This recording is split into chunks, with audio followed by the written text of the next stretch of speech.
And we are live. We are live. All right, welcome, guys. We are picking up where we left off last week, actually, the week before last, in the summoning chamber of the Black Keep, where you just laid waste to a warren of goblins. Their leader, Begosk, was burnt to a crisp by Dakoth. Smoldering piles of goblin rest in the corner of the room. You stand more or less in shock as a bunch of stuff happened at once. The specters that danced around the room during the battle lined up. The stone tablets were put into place. Doors opened.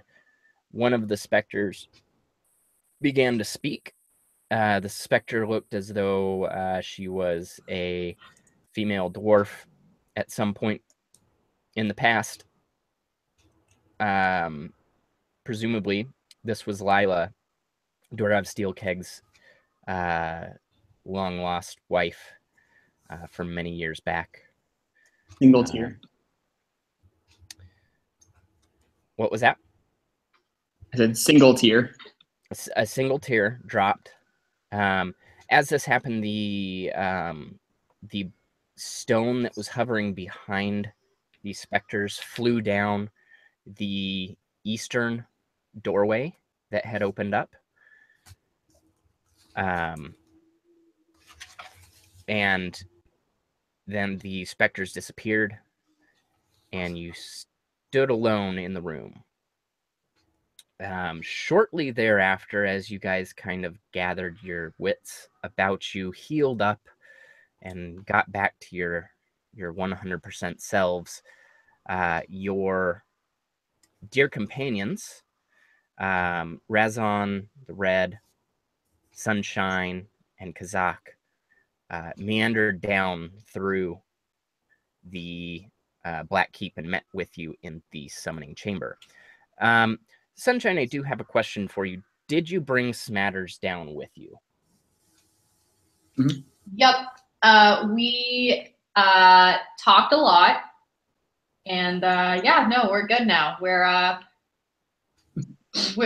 come to an agreement of sorts. So I did bring him along. Okay. Oh my gosh. Okay. So those of you that were here last week knew the treacherous trail that led down into the Black Keep.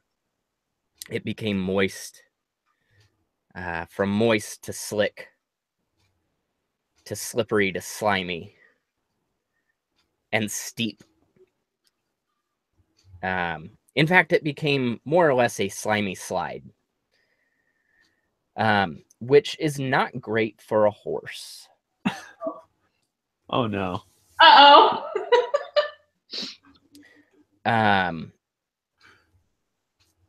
Now, Sunshine, I'm going to give you 2 opportunities to basically make a perception check. Okay. To hopefully stop your descent with Smatters before it's too late. Hold on. Oh, geez. Sorry.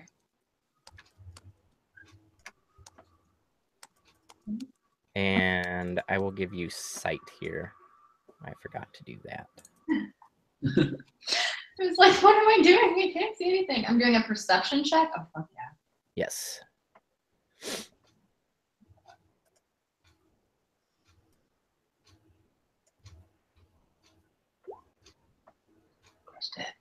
All right. So you make it several hundred yards into the dank and dark tunnel that winds down into the depths of the Dewhurst peaks, and begin to notice indeed that the rock beneath you becomes slick and quite dangerous for a beast that has hooves and very little traction on such a dangerous terrain. You are given the opportunity to send Smatters back, although Smatters will either be alone or you can leave Smatters with either Kazak or Razan the Red.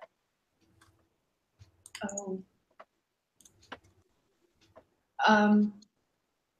Or you can continue down and see what happens. Oh God, I kind of don't want Smatters to die. I'll leave him with Kazak.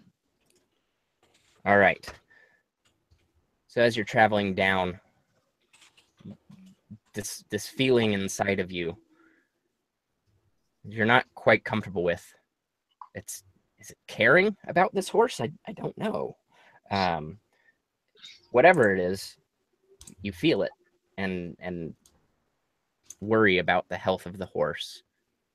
The guild horse matters, and send him back up into the light of the world with the little raven man known as Kazak. And you and Razan the Red continue on down, and eventually, after sliding on your butts and ending in grandiose fashion, arrive at the Black Keep, where you meet up with your friends in the summoning chamber. And there we have the whole party, minus Kazak and no Smatters.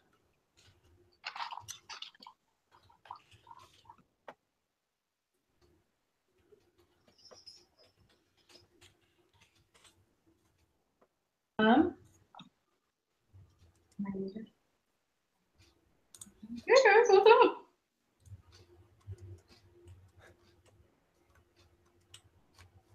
Greetings. I'm glad you did not bring Smatters down the ramp of doom.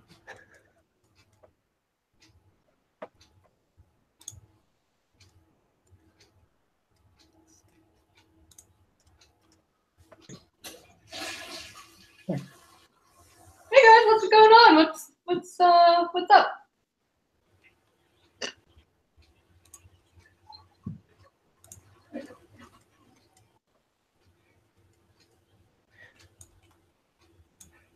Right. Well, you're talking to yourself. That's all right.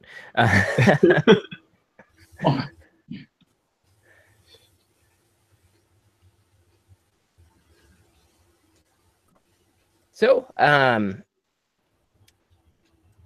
you find yourselves here with a choice. You have the eastern path, in which the stone flew down, and you have the western path that appears to very slowly, like a very slow grade upwards,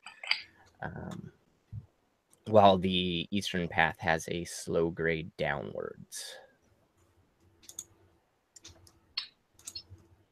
Follow the stone? Yep. Yeah. I mean, that's my boat. Marcus blows his pan flute as he would do, and he says, "I and my brother and Lyra shall investigate the western path, while you investigate the eastern path." Cool beans. So they will part ways with you at this point and start heading down the other path, while you guys prepare and start heading on down the other direction. And here we go. Okay. So, once again, you are met with another winding tunnel, very similar to the one that you encountered earlier.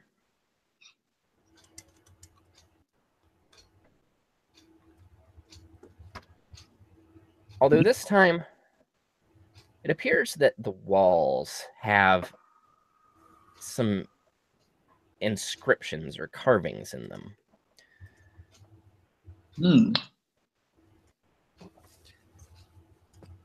Oh, cool. They appear to be some sort of humanoid, goblinoid warriors, either attacking or worshipping. It's hard to tell. A large beast of sorts. It could be reptilian. It could be demonic. It's hard to tell in the light of the tunnel. Are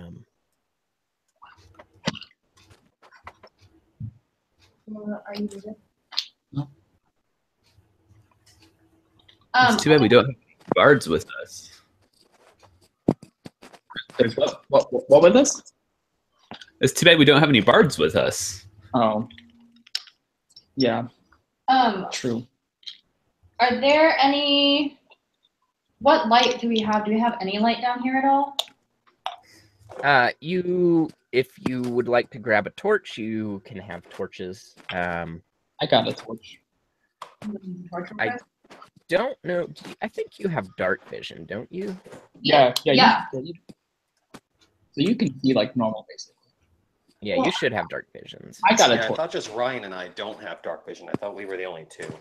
Yeah. What I was gonna do is have you use one of your torches, and then I will cast my cantrip thaumaturgy, and then brighten the flame on it. Okay. You guys can see also. I mean, with the torch we could see pretty easily. But if you want to make it brighter, Because isn't it all What? along the wall? yeah. These inscriptions go almost every inch.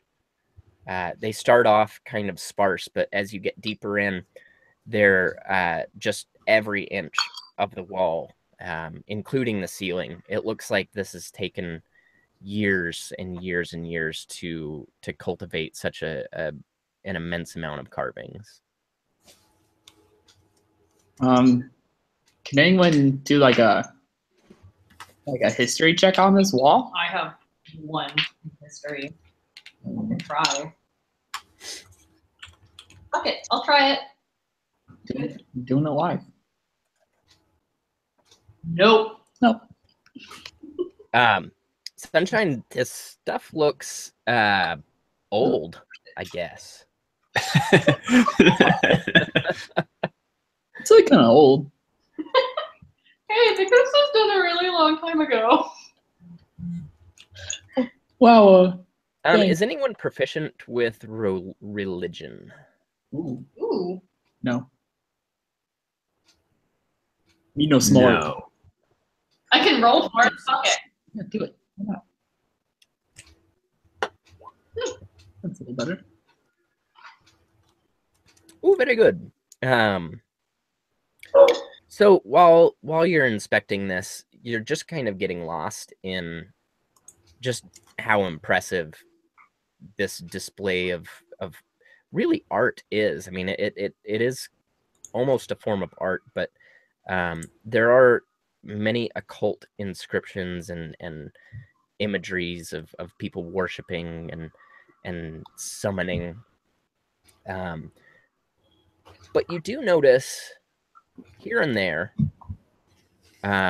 the telltale signet of Palor, which is sort of a sun. You see this as a reoccurring theme in many of the scenes.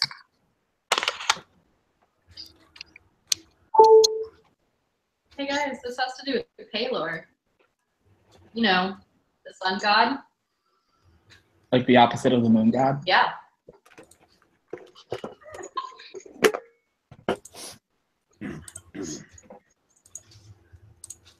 Okay. I don't know what kind of significance that has, but You know, the guy we're doing the job for? oh, that. That's how smart I am. I'm just here for the XP. I mean the loot. I mean, We did it together.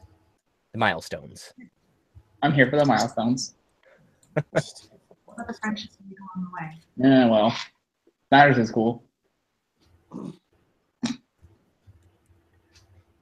Say I'm not really getting a whole lot of looking at it here, so I'm just like continuing on, kind of following these things as they go. I'm not even really paying attention to where I'm going so much. I'm just kind of staring at these, and I'm getting more and more interested by them. Okay, watch out! Sorry, there's a rock. I got you. As you delve deeper, go ahead and make a wisdom, just a straight wisdom check for me, Gale. All right. Let's see here.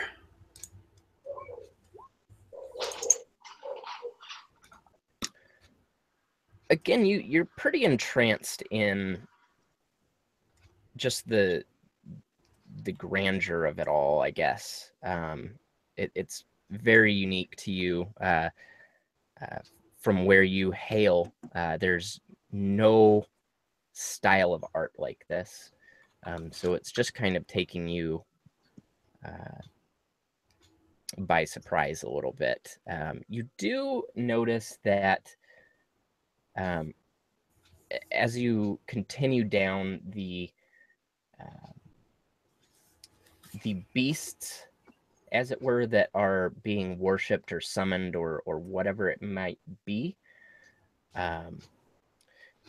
seem to morph a little bit into from reptilian to demonic to reptilian to demonic. So there's no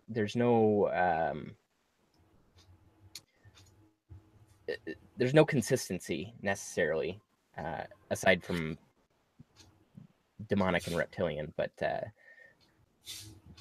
it's not like there's a single being that is being worshipped here.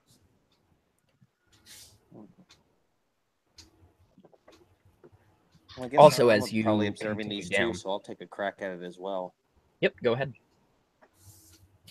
You said religion, right? Oh, just a wisdom throw. Looks like that. You can do history, religion, or wisdom. Okay, I'll go for. Well, they're all the same for me. So not have proficiency. Not bad.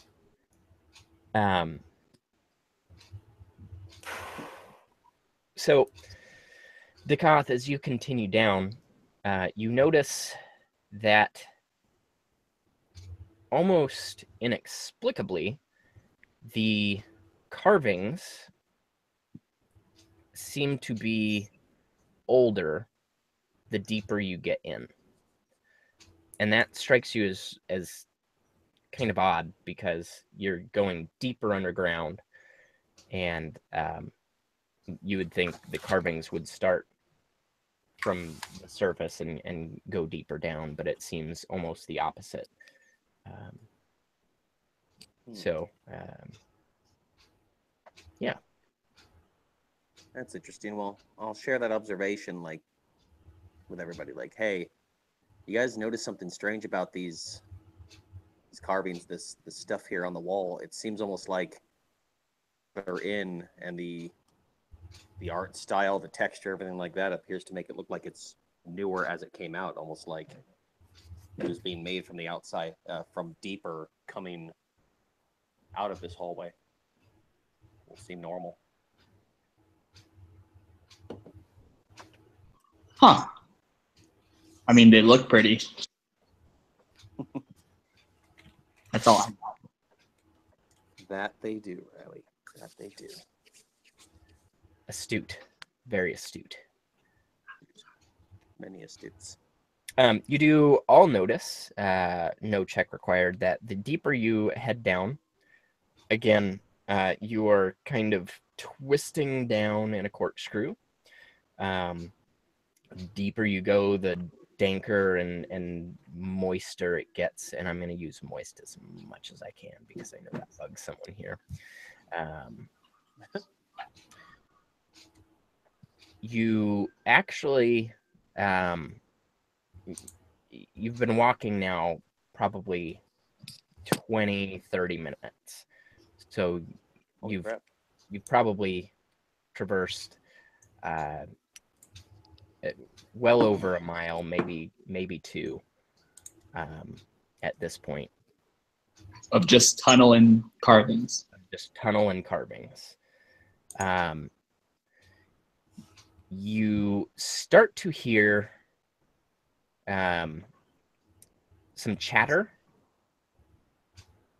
familiar in tone, likely goblinoid. And you also hear the sound of flowing water.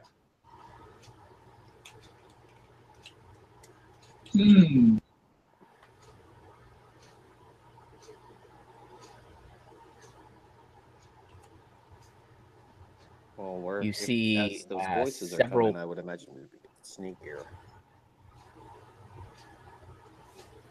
You see probably several hundred yards down the tunnel at this point, some flickering light, and it appears the tunnel opens up into some sort of cavern, wide open room.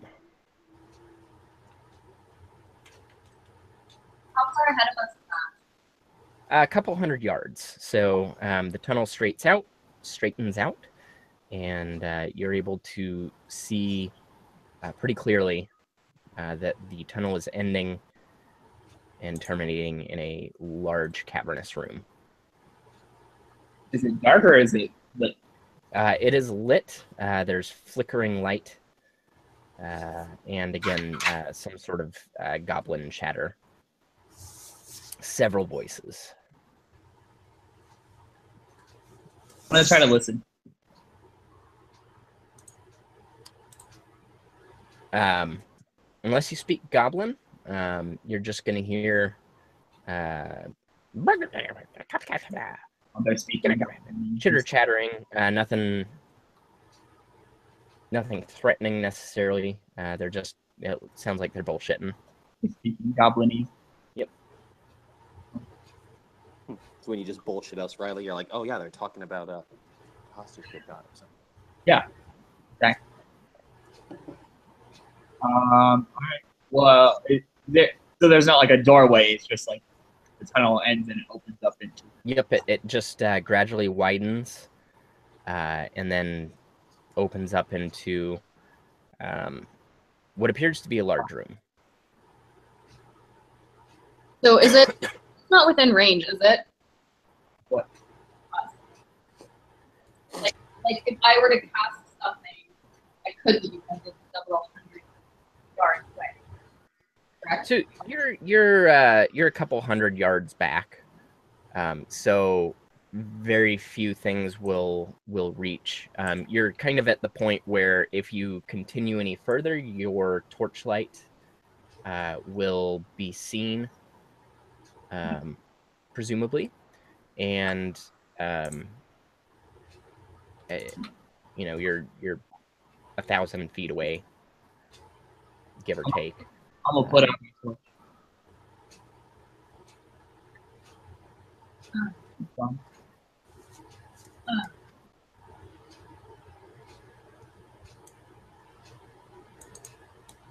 to keep going? Or? I would imagine we should. I mean, it's that or turn around, and there hasn't been any other ways to take this path. So. And at this point, go ahead and make a perception check, everyone, at disadvantage. Oh, okay. I'll just roll a second time here.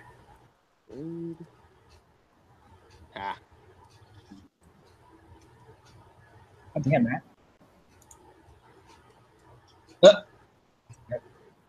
Damn, consistent there, Ryan. All right.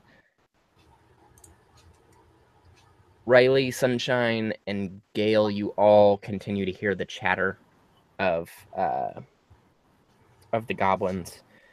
And Dekoth, you're not quite sure what you're hearing. It could be the sound of the water flowing, but you hear a deep groan.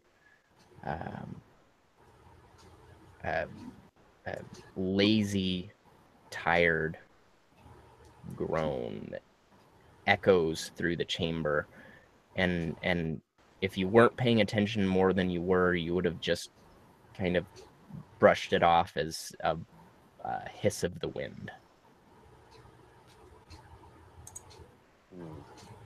Okay, well, if I hear that, I'm gonna try not to be loud about it, but like somewhat assertive with kind of a loud whisper.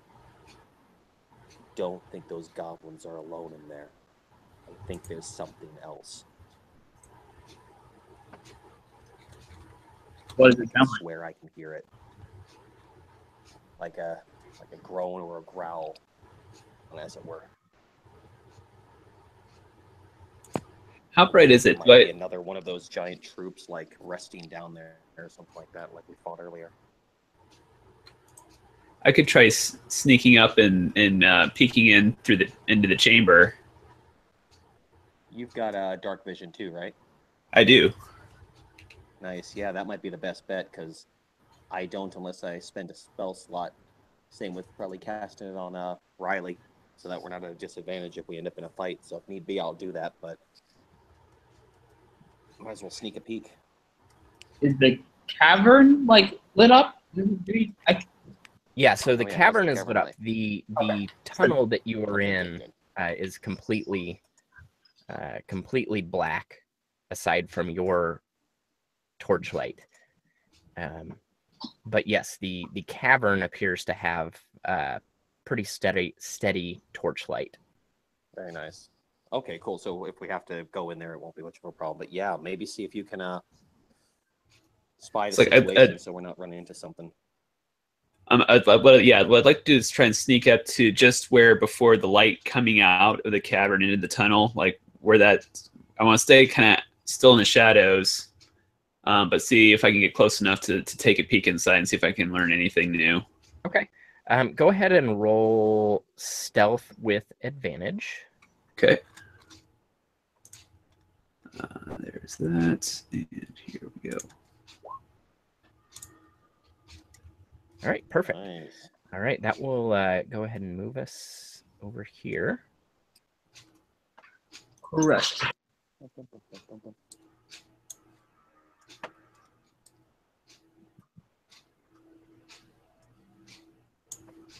And I am a little Okay. concerned by how little the tokens look right now.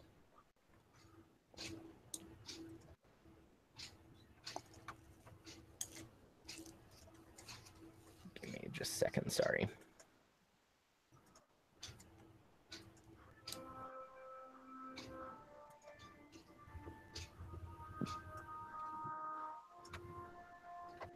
There we go. All right, Gale. So you approach and you see a massive, huge cavern. Hundreds and hundreds of feet wide. Possibly 100 feet tall. This room is just enormous, which leads you to believe that you are very deep in the earth. You see stalagmites and stalactites reaching up from the ground and dripping down from the ceiling. To your view from where you stand, you see at least 3 goblins, 4, maybe 5, deep into the shadows.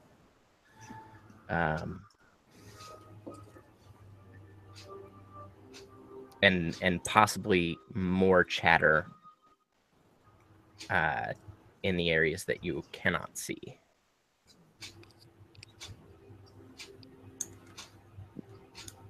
Okay.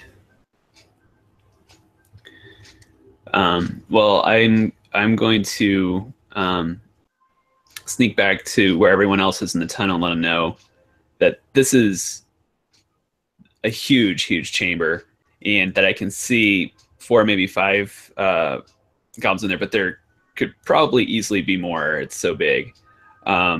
We might not want to charge in. It might be good to either try and be sneaky or maybe draw them out towards the front as a bottleneck. But it's just such a big room. I don't feel like I know for sure everything that's in there.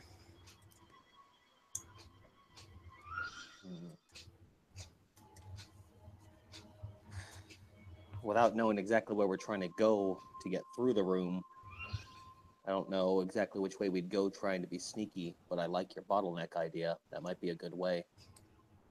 Worst case scenario, they all decide to come this way, which I hope they're not that dumb, but they are goblins.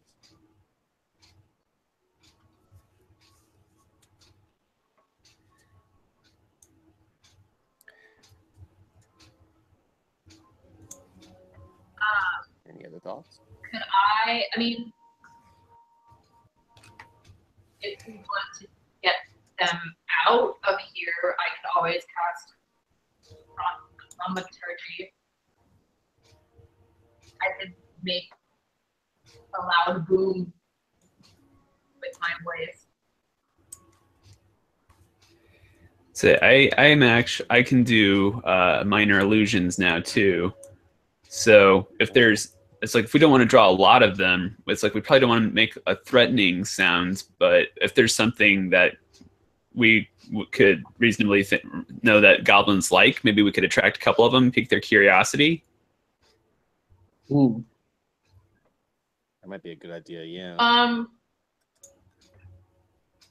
Yeah, I mean, we could do that. Because with my cantrip, my voice booms up to 3 times as loud for 1 full minute. So what do gerblins like? Do we know what goblins like?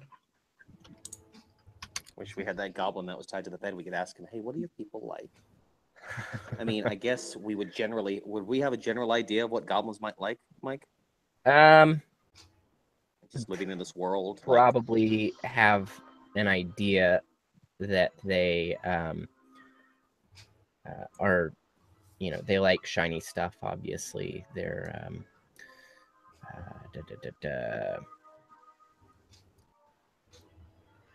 typically they have an affinity for rats and wolves. They raise them to serve as companions and mounts. They worship Maglubiet, the Mighty One, Lord of the Depths and the Darkness. He is the greater god of goblinoids.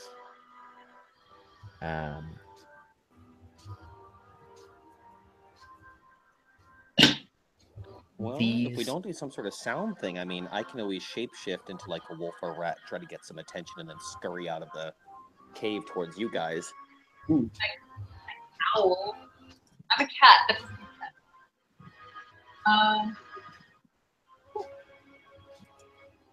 That doesn't make sense. Something that you can do?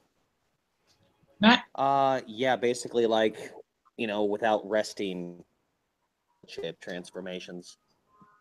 So, yeah, that would be something that would be within my ability to turn into, just like something like a simple wolf. The rat, I'd be worried if they wouldn't see it, but then again, if they look at a rat as food, maybe that would be better than them thinking, oh, there's a wolf in a cave, let me go chase it to train it. Yeah. Like, I don't know how apt they would be to do that, so maybe that bounces around near them, delightfully tasty. Get them to come after me. Yes, yes. So if you did that, you might be able to see a little bit more if you're running in briefly too before running back out. Yeah. Yeah, true. That may be worthwhile as well. Like maybe get a better lay of the land and then kind of purposely get in their face. Yeah. Not in their face, but near them. And at least when I turn into a rat, I'll get dark vision, so I shouldn't have any issues with the hallway either. Ooh. Like running into walls or some shit. Dark vision.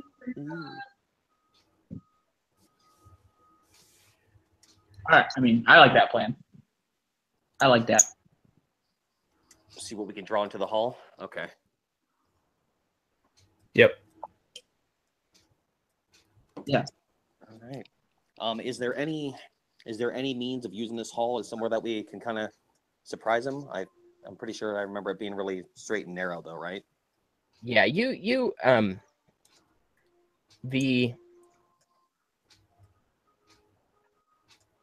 the light of the torches probably stop, right around this bottleneck here. So you can kind of hide in the shadows as need be.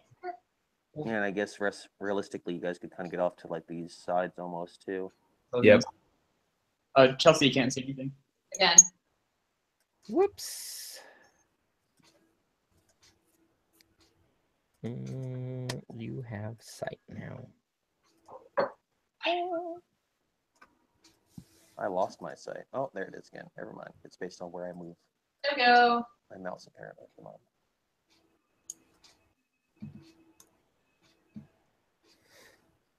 Damn, that's a big ass cave. Cool. Well, sounds like that's probably the best idea to go with at this moment. So you're ratting it? Yeah, he's got. I'll rat it.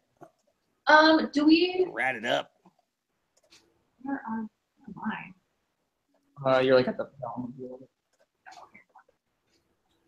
And if they don't follow you, if they don't notice you because you're too small, we can always try making like creating the sound of a wolf whimpering or something. We can try and lure them out another way, but I feel, But being able to see more would be like preferred.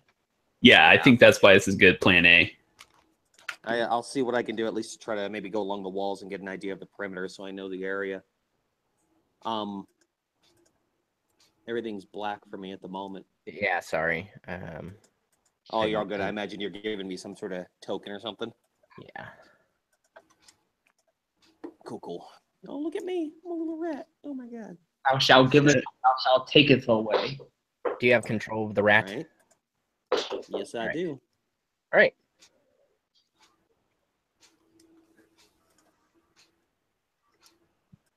I'm just checking out perimeter right now.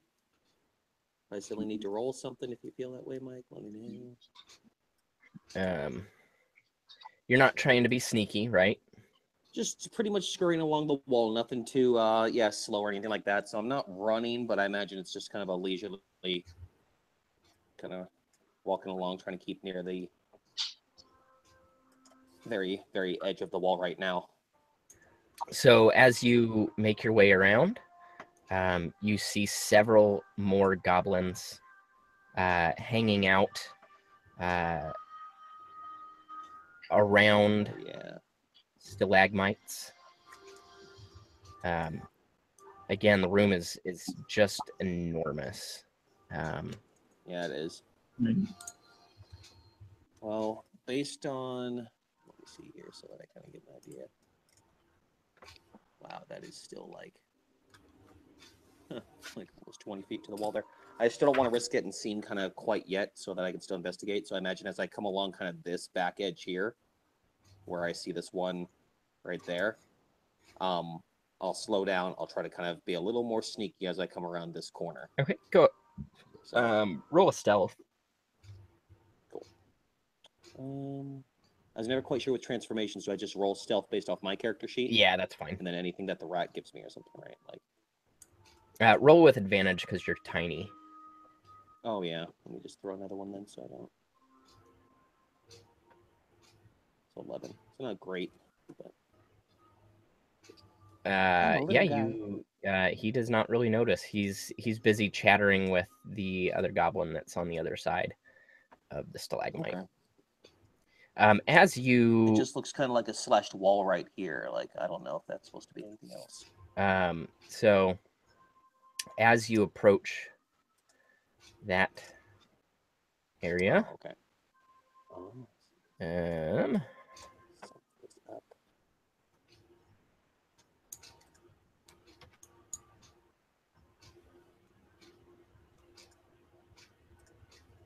you see Ooh. a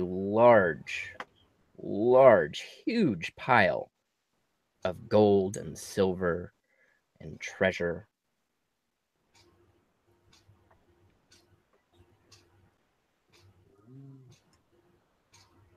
Nothing in that room, though, aside from a hoard, you Aside might from that say, treasure. of treasure. All right, good to know.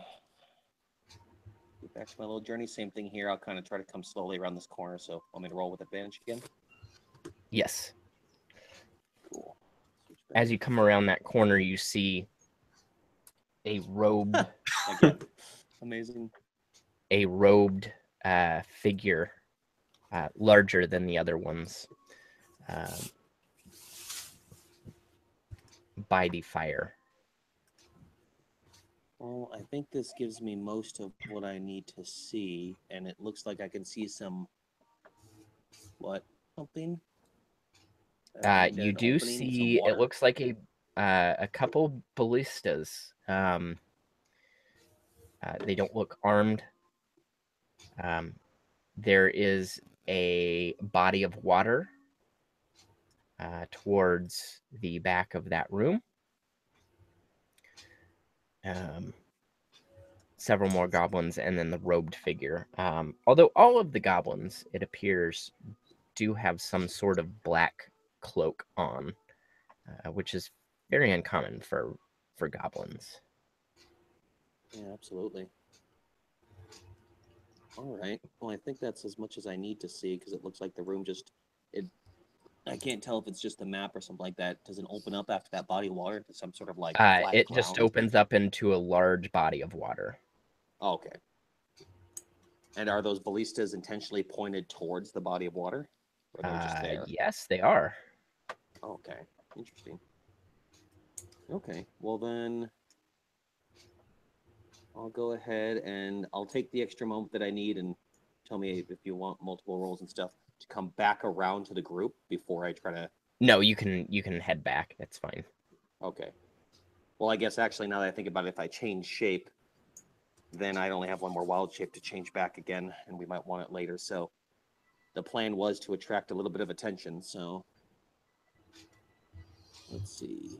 I'll see about kind of coming this way and running like almost directly between these guys and down. As you do that, both goblins who were chatting at each other take note of the rat that runs between them and start scurrying after it, Yes. squealing and goblinish, something along the lines of food, food, food, food. Cool. And I will run right in here and leave myself kind of looking like a tasty morsel for a moment, expecting that my teammates will execute an amazing pincer attack here in a moment. Nice.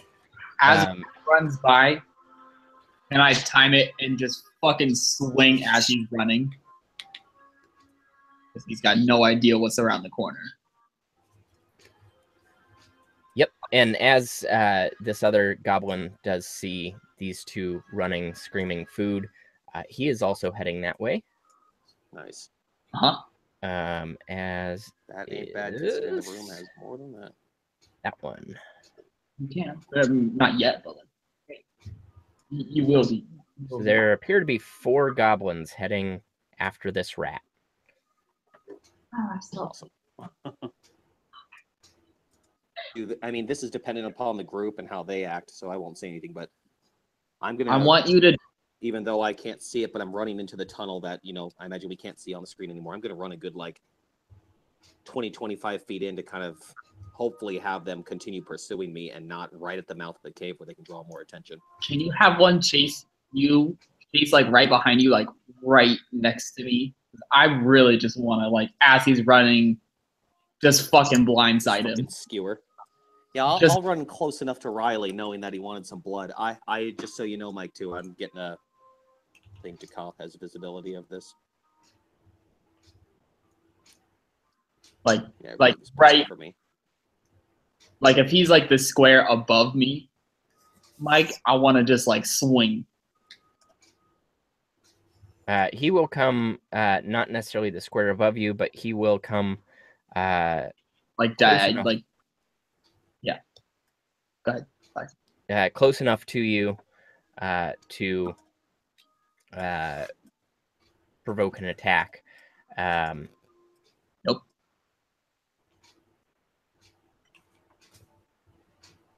Have you all rolled stealth?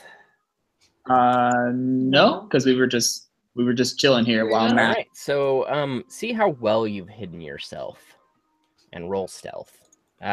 Gale, you continue to have your 23. You don't have it. Okay. Oh, no, change the back. Fuck. Hey. Oh, Goblins! I might have fucking brought Smatters with me at this point. Like, yeah. And like, the tower bursts into flames. Sunshine, person of flames. Sunshine sees a rat run by, and her cat instincts jump in, and she Okay. forgets for a moment that Koth had changed into a rat, and she steps out into the light as she starts to chase the rat. Alerting the group of goblins who are chasing the rat. However, Riley is able to get one shot off on that goblin or that goblin. Shish kebab. Got this.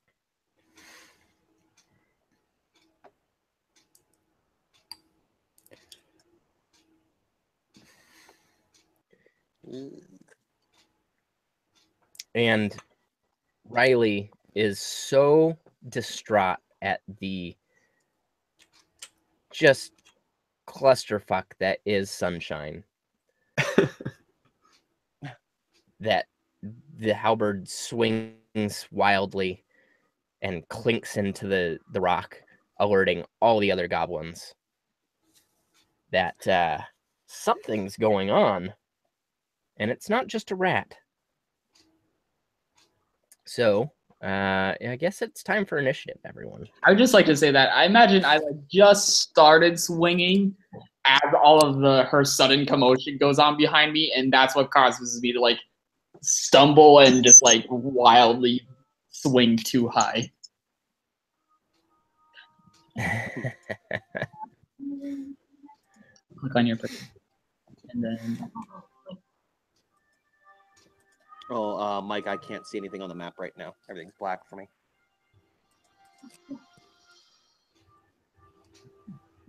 Really? Yeah.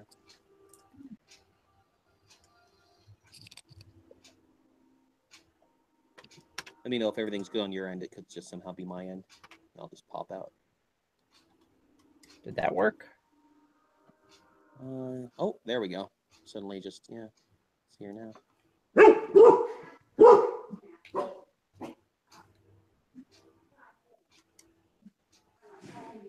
the dogs were watching her. I was like, what?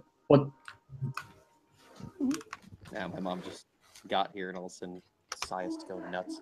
Anybody enters this house, they're a bad person. why did I? I'm at Oh, nice. You have to put my initiative back in because you pulled me out. Yeah.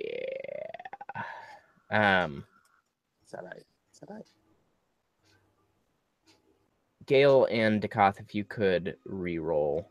Yeah, sure. I'll keep your initial one, but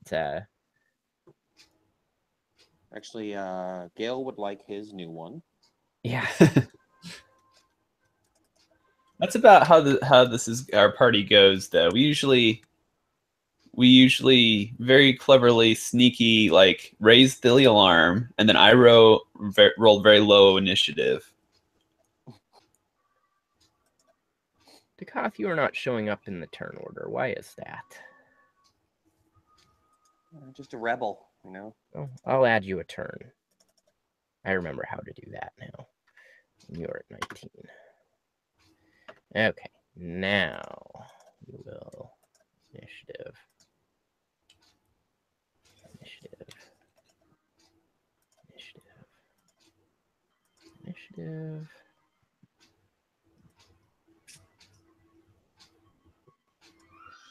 Bear with me for a second.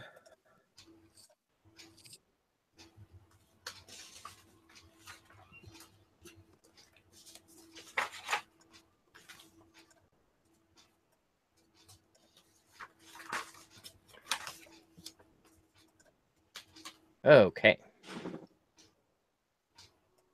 Oh damn! 20s.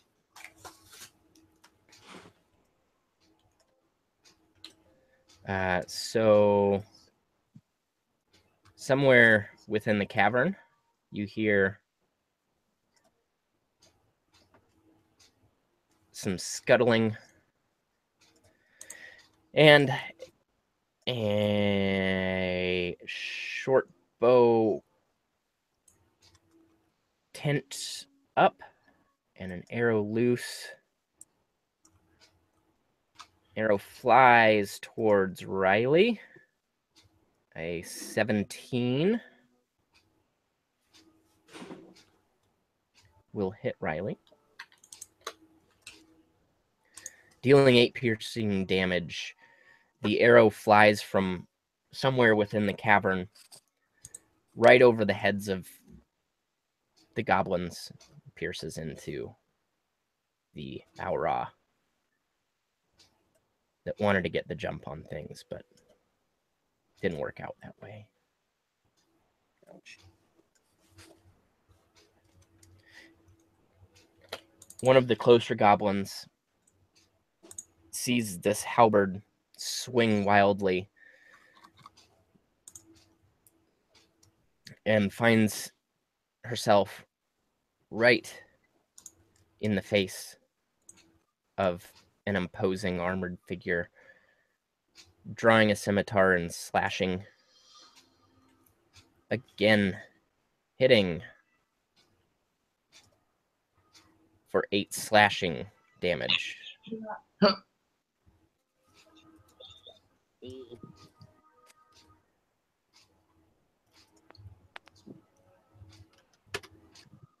Riley has taken a pretty significant beating,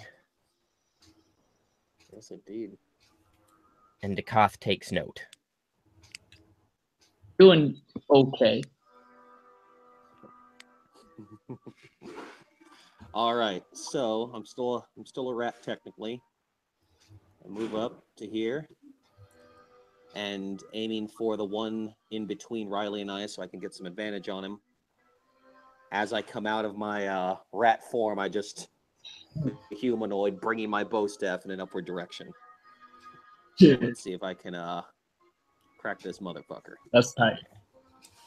That's what I kind of pictured, like the idea of transforming from rat to person, all of a sudden weapon in hand, like ah, Like an like a animal. quarterstaff uppercut. I'm an animal. Okay, advantage. Yeah, son. Oh, yes. That'll connect.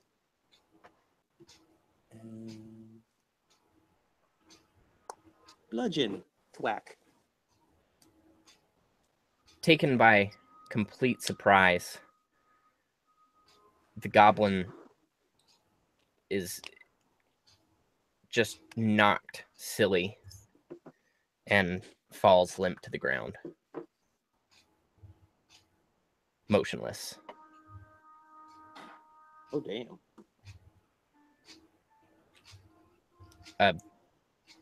Thunk echoes throughout the cavern. Sunshine, you turn your attention as you realize that the rat was indeed Just Indeed, this Dakar. moment. I'm sorry. Oh, yeah. Fuck.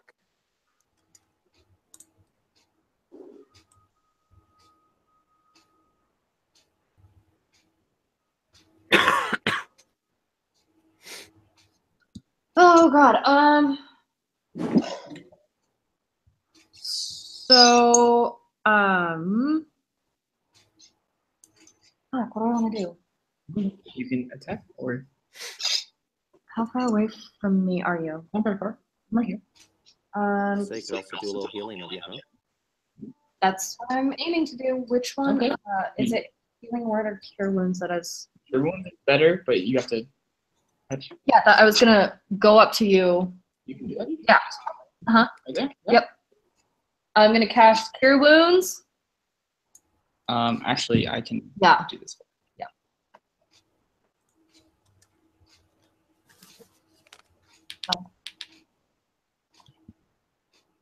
Oh no, you're right. No, You're those right. are attack. Yeah. Oh, no, it is. 1, 2. It's up to you. Let's do it at 2. You want to use one of your keys?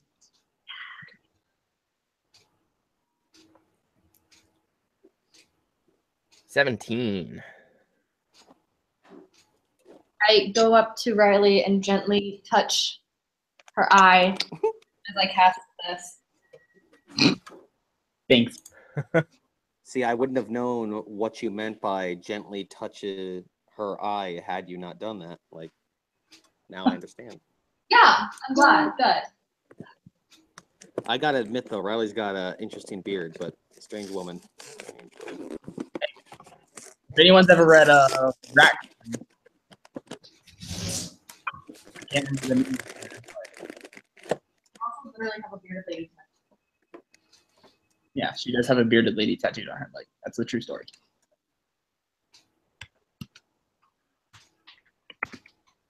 Learning so much tonight. All right. So you hear more scurried footsteps in the dark as Riley is up to bat. Time to make up for earlier. Cool.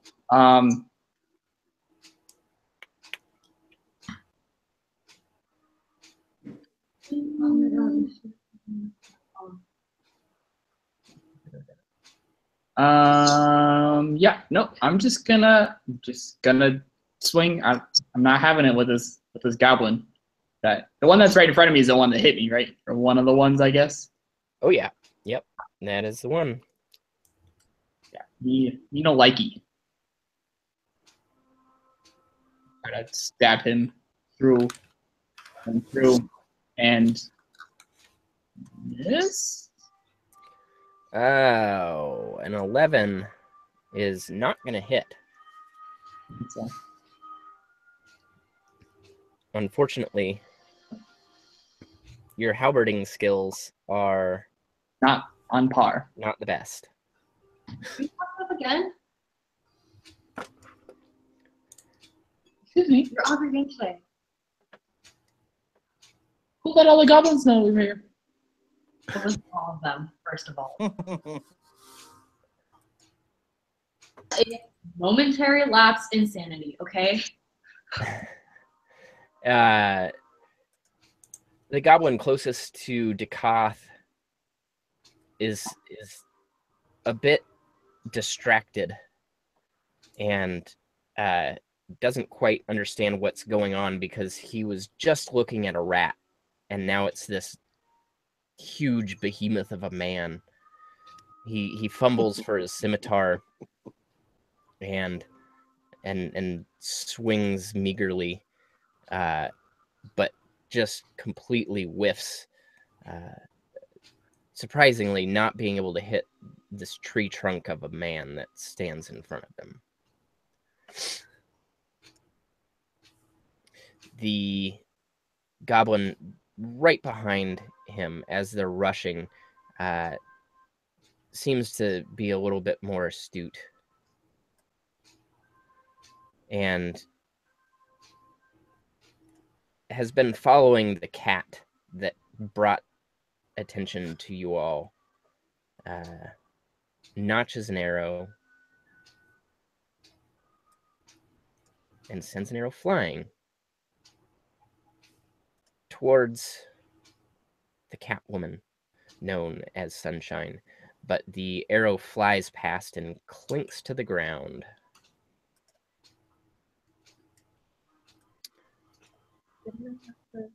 More scurrying within the cavern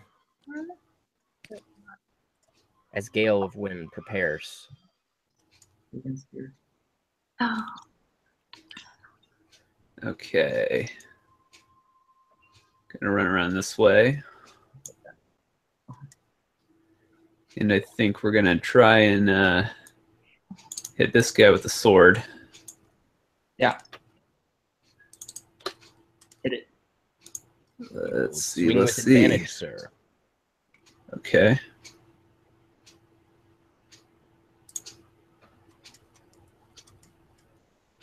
And good thing you did. That will hit.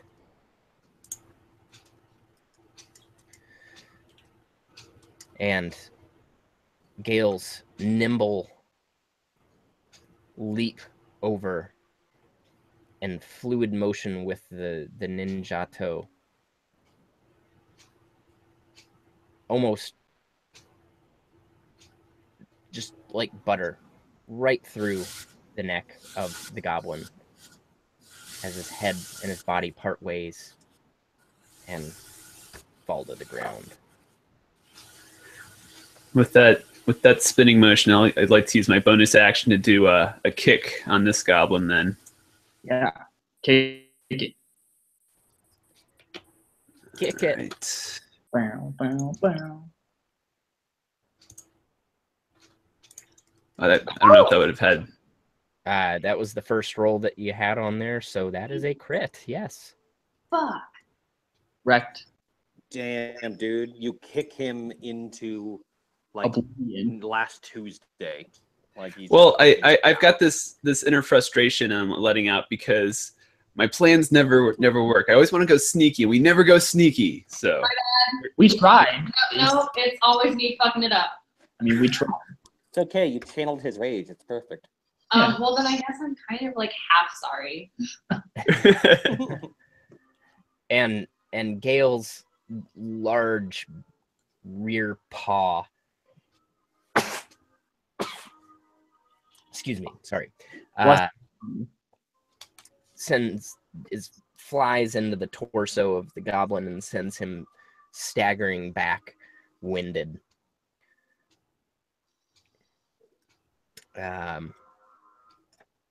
You hear from the back of the cavern angry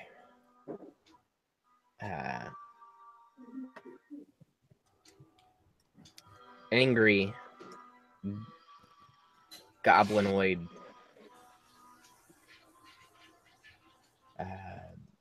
yelling, clearly a larger goblin.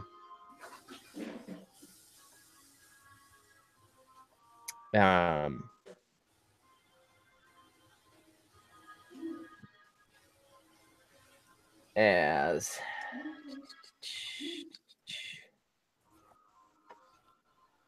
distance comb. Yes, as distance comb happens.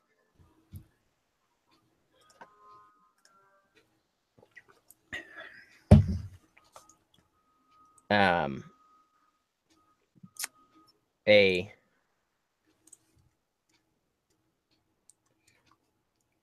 spray of vile acid emerges from the cavern towards Gale. Gale, make a Constitution save. Okay. Let's see here. Trying to find that on my character sheet.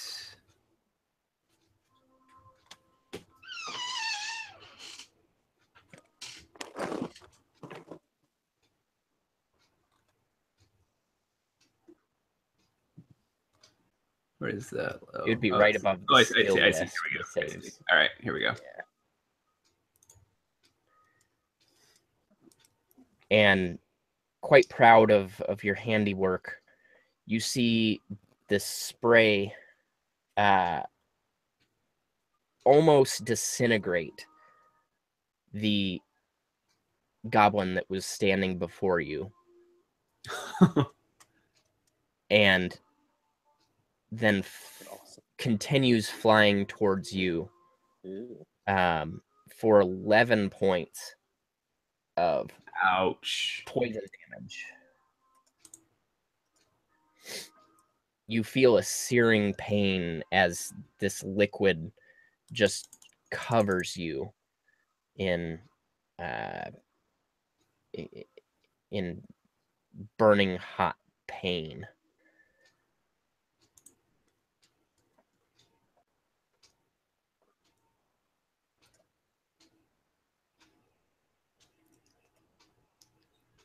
Another goblin rushes up, knocks an arrow, and lets it loose towards the largest figure in the room that he can see, dealing 4 piercing damage to Duncaster. Ouchies.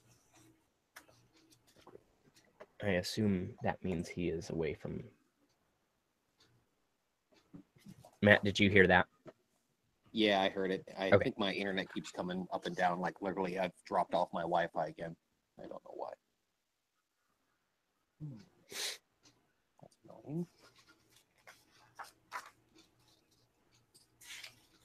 annoying. The female goblin, still enraged at the Aura standing in front of her, swings her scimitar once again, dealing a critical blow for 9 points of damage to Riley. Ow. Jesus. It was mostly sarcastic. And Duncaster, Staring directly back. Ow! as the All arrow right. flies by and grazes your skin. Quite rude. Action. Let's see. Yale here. Throw a healing word. Level 1. So it ain't much, but it's something. Level 5 healing.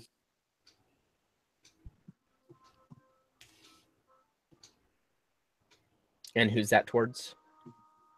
That's towards Gale.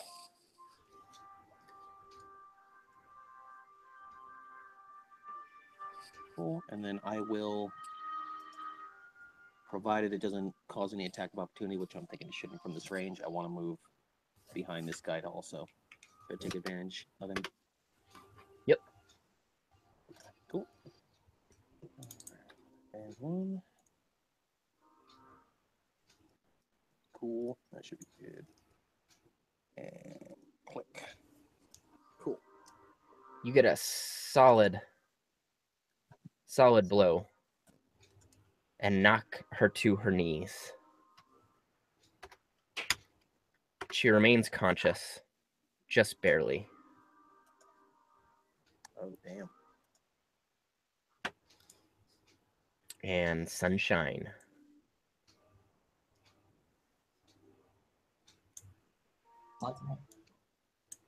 So you have 4 first. Okay.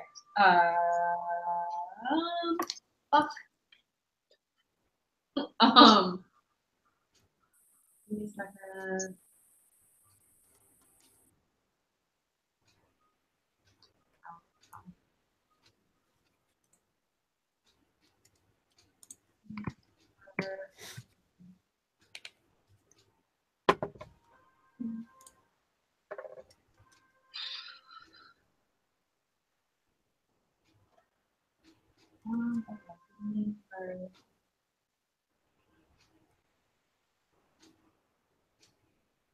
Are we still going with the whole, this is we're being sneaky, or did I just completely I don't think we're.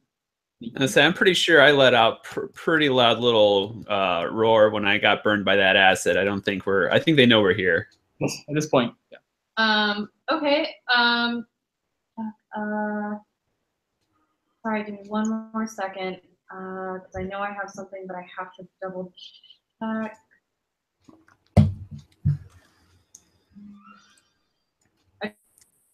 Of my action.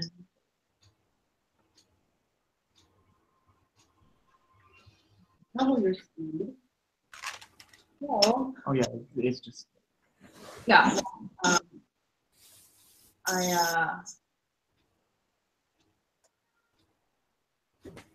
think stupid. I think. Well, Magnus is gonna rush in. Okay. Sunshine rushes in. So I'm gonna move. I'm gonna use line agility. Move 50 feet. Holy shit. 55, I guess.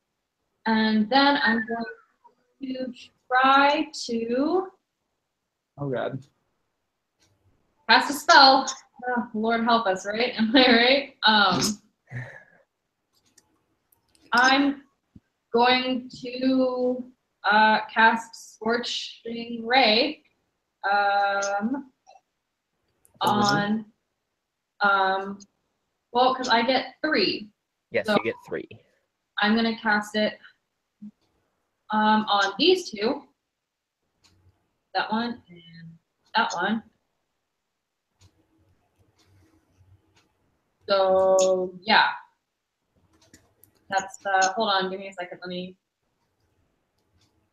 do this fun thing real quick. Essentially.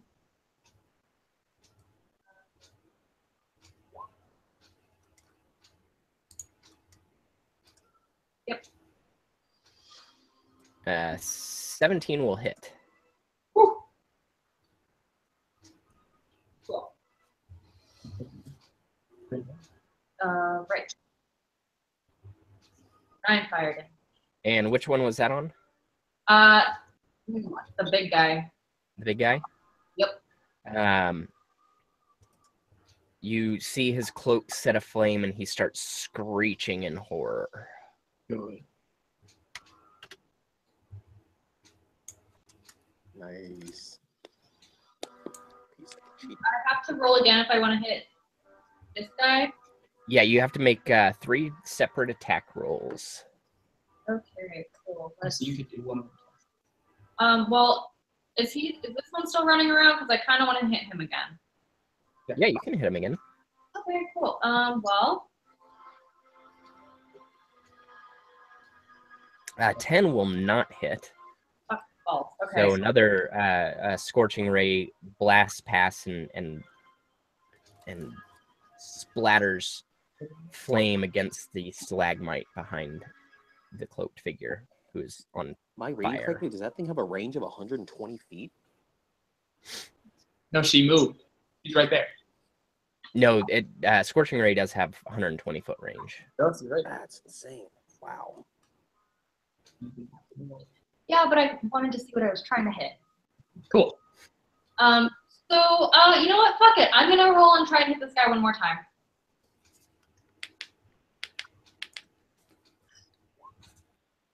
And yeah, that will hit him. What, 3 in bed? Too hot. Ooh, and it is hot, hot fire. The hot fire burns this hobgoblin, and you hear the crackling and sizzling of ash as it screeches and falls to the ground, screaming in pain. And Sunshine, I'm going to give you an opportunity to now make a perception roll. Yeah.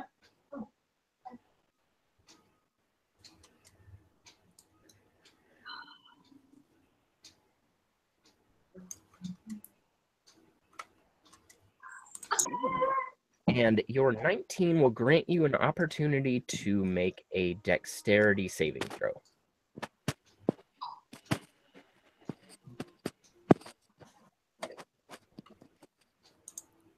I think she's stolen all of your good roll luck tonight, All Yeah. right. Miss Riley. So, Sunshine, as you set aflame the cloaked hobgoblin, you see a black mass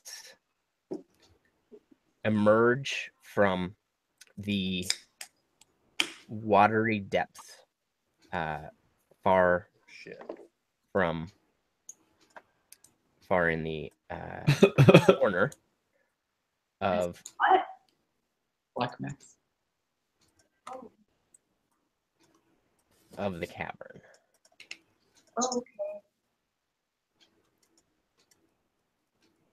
Looking.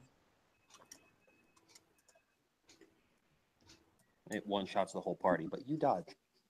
And the mass emerges from the water in a blur, smashes through 1, 2, 3, 4 stalagmites, and devours the goblin standing next to you. And one- what's rock, what one in front of me. One of those in front. Oh, the one that was in front of you? The figure that stands in front of you is a giant reptilian mass with black leathery wings and a large tail swishing back and forth. it's a dragon. And as the tail swishes and almost hits you, the tail actually wraps around and bats the other goblin next to you into the air, smashes against the wall, and crumples in Here. Smashed into the wall over here. into a pile of mushy goblin. And Holy shit. standing in front of you is something of your nightmares, something you have probably only heard legend of. I pee my pants. And it is at this point you will likely be frightened. So, what do you want to roll to not be completely frightened? Pee myself a little bit. Does that count? You can roll like willpower to see if you like just don't run screaming in the opposite direction.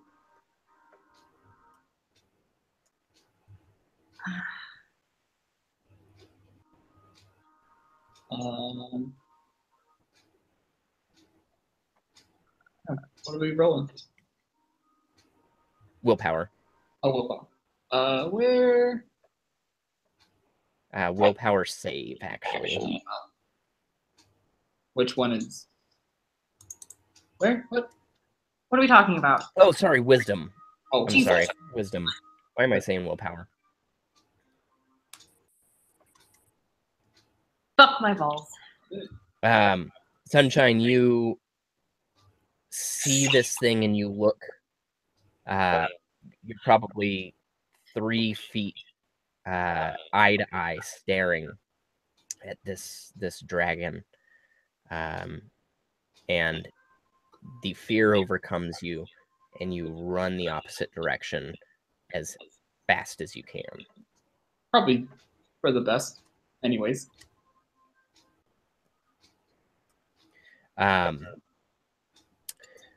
The rest of you hear this commotion.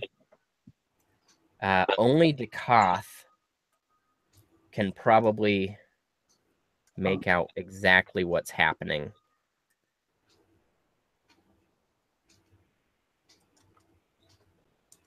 Based on my angle, it's kind of interesting. Like, it looks like a stalactite or whatever might block the main body, but due to its size, what I probably make out is a leathery wing on each side of a stalactite or something out in the distance. So, like, it's still a holy shit moment, I would imagine, because there's only one thing, legendary or not, that would probably look like that. Right. The goblins that do remain, the 2 that do remain, let out an ungodly screech of pure, unadulterated fright. The female goblin that stands between Duncaster and Riley makes an audible wet, farty sound as she begins to run actually directly towards the figure, as does the other one. So Duncaster and Riley, you are granted an opportunity to attack the female goblin should you wish. Yup. Ah. Like you had to ask. Get wrecked. Oh, nice. Yeah. And I will let you narrate your execution of the shit-stained goblin. Your final hit, dude. Oh man. Let me finally. I kind of want to, like, as it turns and runs, I kind of thrust my halberd out and hook its leg and trip it, and then walk up and just stab it right through the middle of the back on the ground.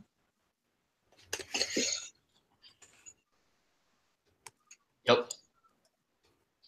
That occurs.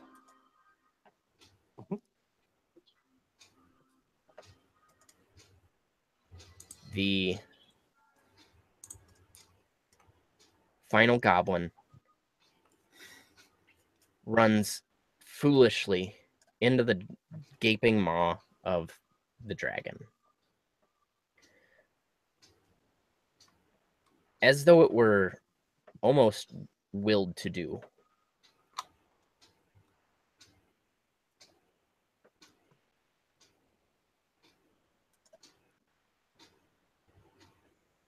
And you're left alone with this massive beast in front of you. Sunshine, your friends far away. I thought she ran the other way. Yeah, so she ran. Where did I run to? The opposite way. So. The opposite way.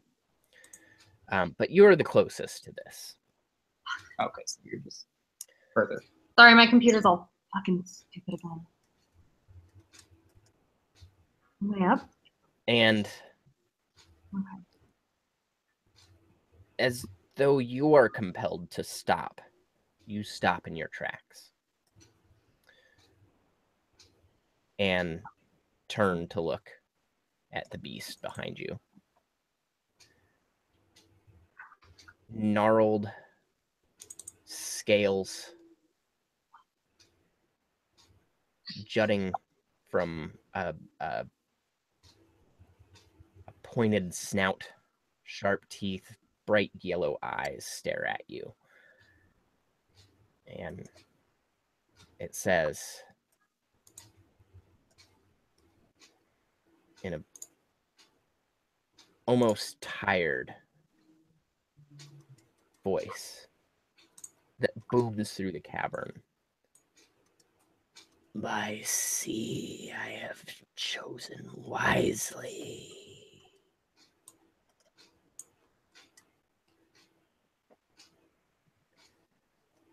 A decision lies before me. Should we work together,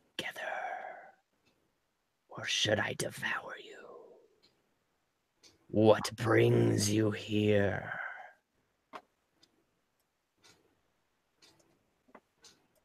And this this moment allows your companions to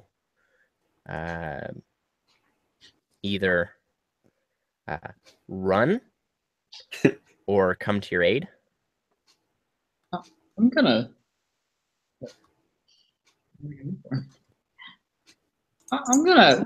come up here a little bit hesitantly and behind, but closer nonetheless. No tabaxi left behind.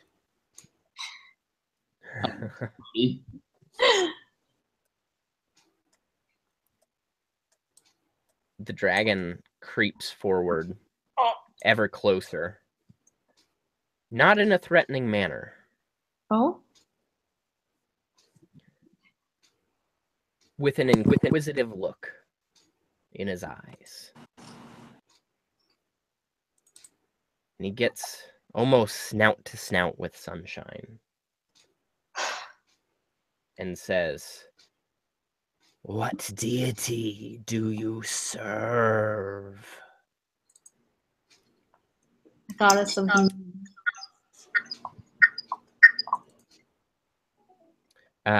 So roll religion for me. That's. Oh, buddy.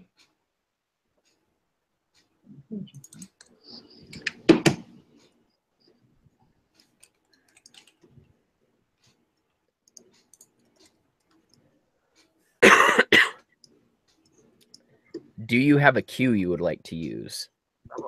I don't know. I can't see. I know, but I can't. Or does someone have inspiration that they would like to I grant have- to her? Pull him up. Apparently. Sorry, I missed that. What was that? I can't see her cues if she does have any. Let's see. It doesn't look like she has any under her character. What? Yeah, you do. You have a person named. Oh, there we go. Just we Ivory. can't see each other's. Okay. Hold up. Hold up.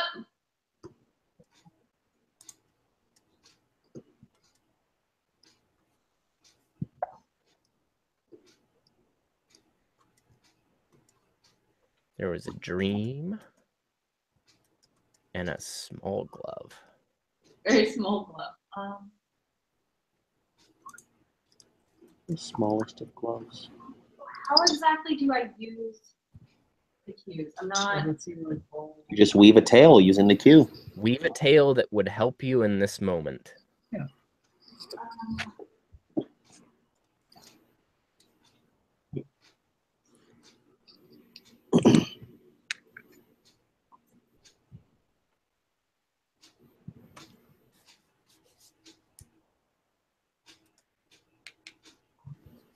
No, you're fine. You're fine. Hoping to help. Sorry, Ryan was fixing my stuff.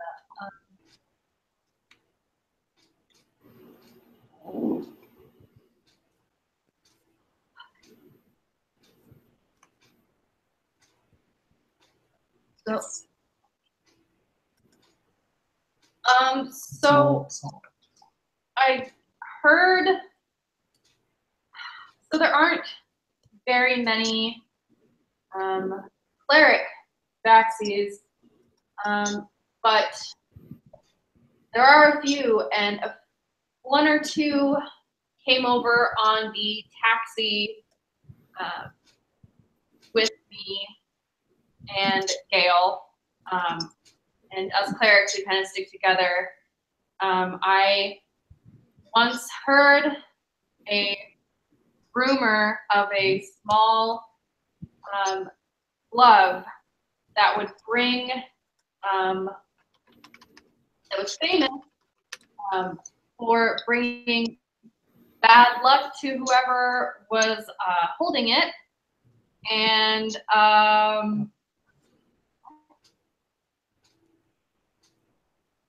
to get more information, but they didn't really know it. And for whatever reason, this reminded me those clerics, those Tabaxi clerics were very me flashed into my head because of my horrendous luck as of late. Very good.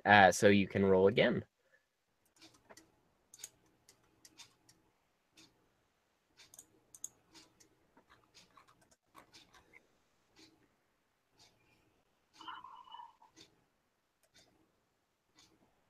That's better. Not that much. And the dragon squints its eyes. Says, I cannot trust that you are true to that service. It wasn't my original god.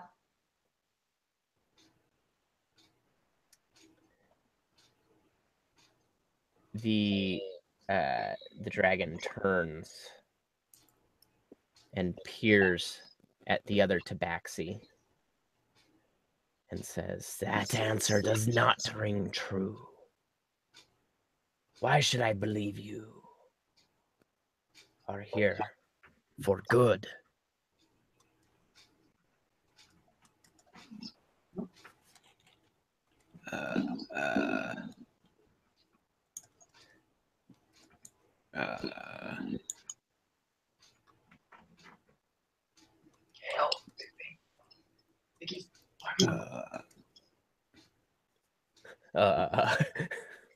I'm just dumbstruck by this dragon. Can I step in? Again? You may. So I'm going to step in front of Gale and let the dragon know that the goddess of the moon was not the goddess or god that I started following in the beginning, and he's right. Who did you follow in the beginning? The cat god. Perdia. I don't know what the name is. Crushed it.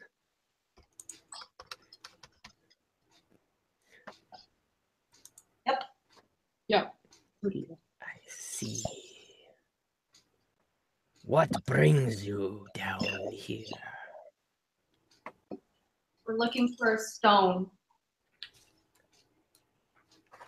Why do you seek my stone? We got asked to retrieve it from a man of the cloth. He laughs, a bellowous laugh echoes through the cavern. Man of the cloth. Brumlomar the fool, weak of mind. That sounds about right. He's but a tool that led you here. Okay.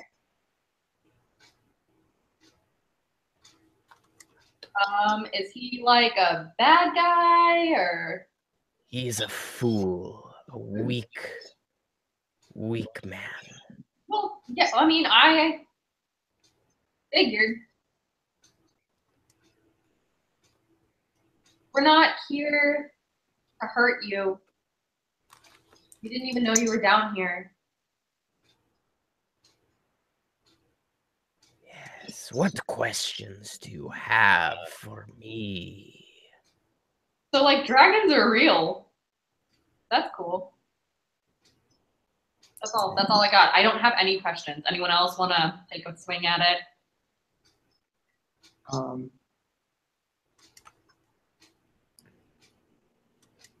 What's up with all those cool drawings? Everybody's minds.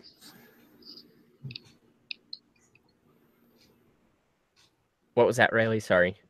What's up with all those cool drawings?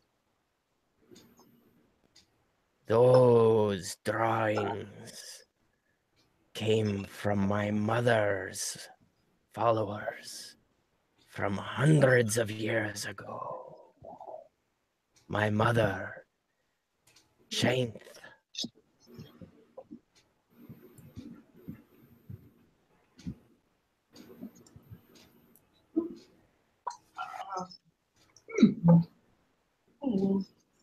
Okay. This was her home many hundreds of years ago. How many hundreds of years ago? What was that? How many hundreds of years ago? Countless. Before I was on this plane of existence. You see, at some point, the dragons were driven away by a foul group. God-worshipping dwarves, sealed away with a damning ward. I was left here, but an egg unhatched when she was captured. You said that. And Oh, we done? go ahead. Or you were saying that Rumblemar was what was a tool? Was that right? He was just a tool. A fool. No, I know fool, but you were saying that The poor dwarf was the protector of my stone. Well, my mother's stone. Black dragon's stone, as it were. And little did he know that I lay dormant down here, immune to the ward of the Black Dragon Stone. Was able to control him, to find someone worthy to help me bring back my mother. Yo, holiness. So you were not restrained by this stone and in fact controlled Brummelmar to find people, in this case ourselves, to come and help you with your mother? Necromance the mother. You are quite an astute Furbolg. Yes, I was unhatched. I was not born at the time the ward was set in the stone. And hence not affected by the stone's power.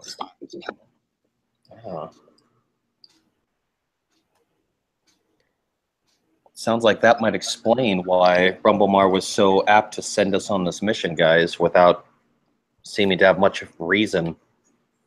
Seems he was being puppeted a bit by our big winged friend here. so. This Brumblemar's got some Explaining to do. some splaining to do, as it were. Yeah. I doubt he can probably even explain it if he was manipulated. But Okay. it seems it was also that we could be brought here to assist this dragon. Which, by the way, I think I just realized something. What's your name? Did we catch your name yet? Have we even asked? No, we're rude bitches. You're all Yeah. I am Slyborn, son of Chainth. Cool. He turns and looks at Riley and says, "You wear a fearsome demeanor. Are you truly as formidable as you look?" Formidable, yeah. Mean, no.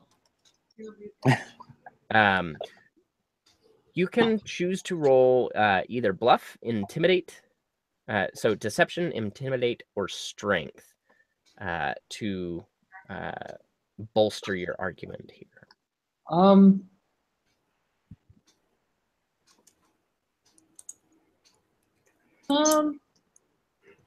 just gonna do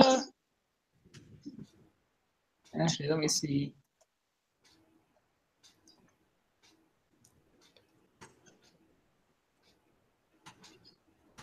I'm just gonna go with the strength.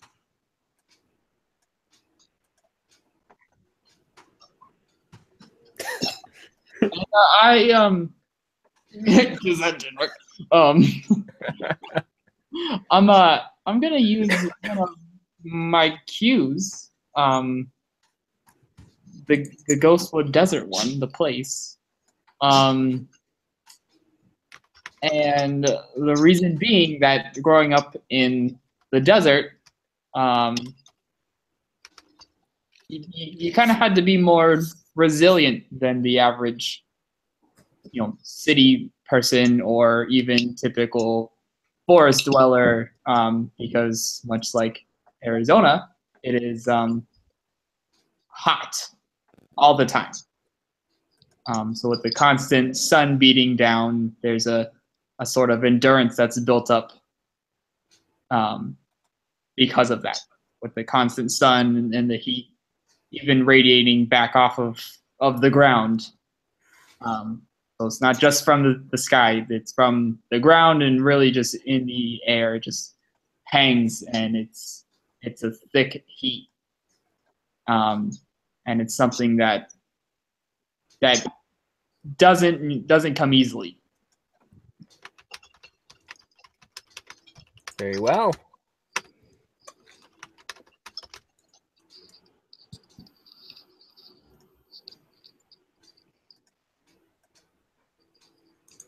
Yeah. You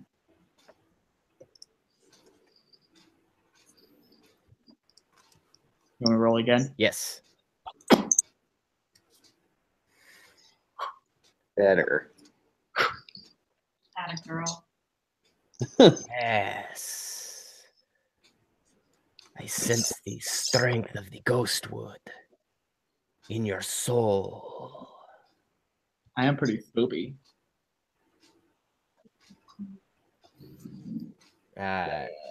He swings back over to Gale, the silent one. If you trust your senses not to betray you, tell me what you see before you.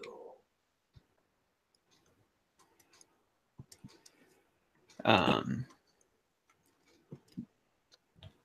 still trying to remember.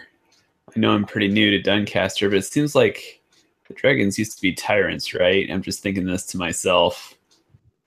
Could I roll like insight or something? It's like, do I have a gut reaction about the honesty of this dragon or what's going on? Yeah, you can roll insight. Let's see here. I'm just a little suspicious when it's like, do we want to help bring a dragon back into the world? Well, my only problem with it is the fact that it's like next thing. With an 11, Gale, you're still just kind of in awe of the thing, and a bit frightened. You're not quite sure what to make out of what he's telling you. All right. And go ahead and roll. Go ahead and roll perception as well. Okay. To bolster your argument, should you respond to him. Perception.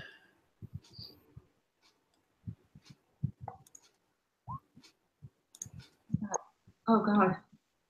Woo! Girl. So as you do this, you actually see a youth in the eyes of the dragon, and maybe even a little bit of aimlessness and loss as you're looking at him. Okay.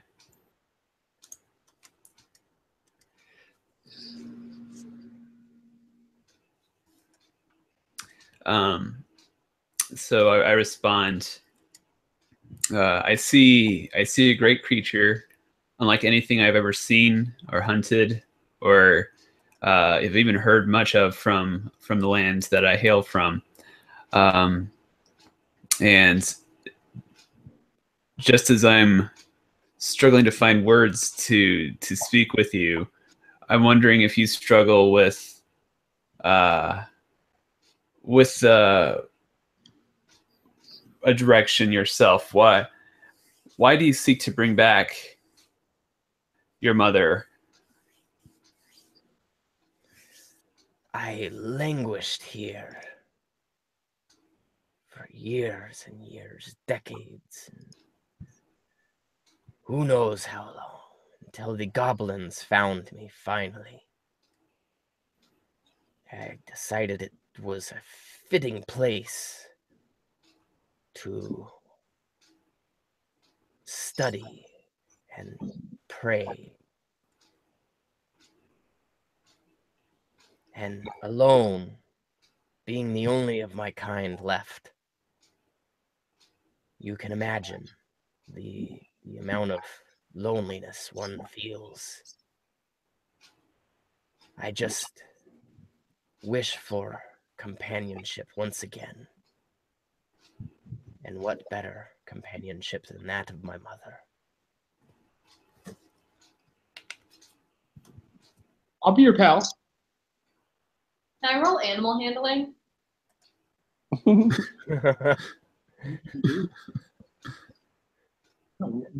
What's your goal? I Wants want to smatters this dragon. Fuck. a little bit, Holy that. but here's my thing.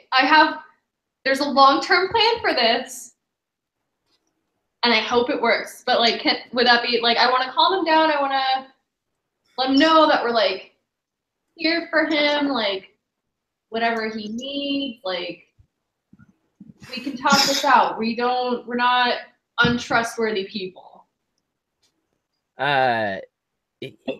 You would have to probably. You can, go ahead and roll animal handling. See what happens. Why not?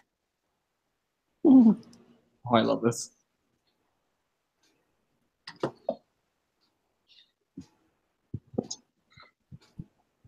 Nope. Oh. Oh God. Oh. You insult him. Put on this collar and leash. Oh.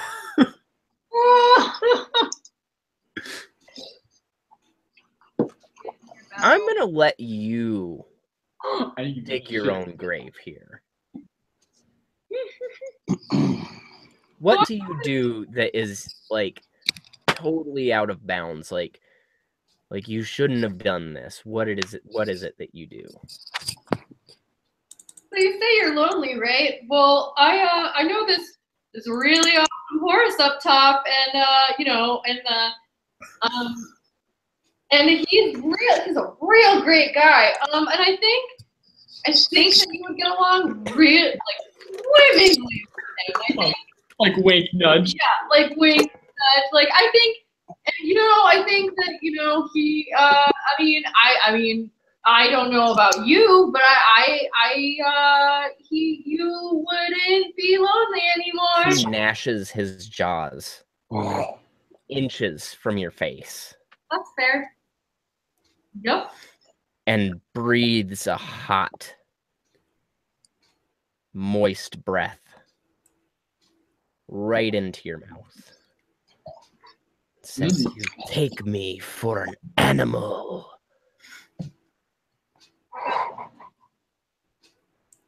Well. You're a fool. And he pushes you to the side with his head. Just bats you off. And then comes forward face to face with Ducath. Hey, I'm just imagining like Smaug this entire time. little Benedict Cumberbatch going on. Yeah. No, he's great.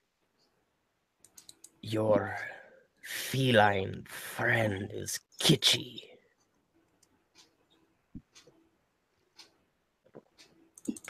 But that is not what I seek. You appear one with nature. Yes. Unnatural forces abound in this place. Are you equipped to overcome them? And you can either roll Arcana or Nature to bolster your argument here. Okay. Nice. Nice. I would say we are equipped. We have, as you just interacted with, we have some interesting people as part of our party. We're all strong in our own ways. I believe we could overcome any challenge put before us, as we have so far.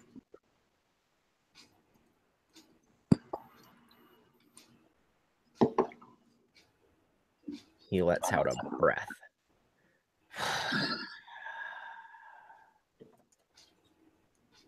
Very well. I am nearly ready to depart from this place, so that I may save my mother. But I would request your help. Perhaps, if you help me make the final preparations for saving my mother, I shall leave this place in peace. You may take my meager stores. If you shall retrieve some items for me. Cool. That's I take a moment, I guess, to just kind of side to side look at them and go, oh yeah, while I was searching the cave as a rat, there's like a pile of treasure back there. That's what he's referring to. So Oh, really?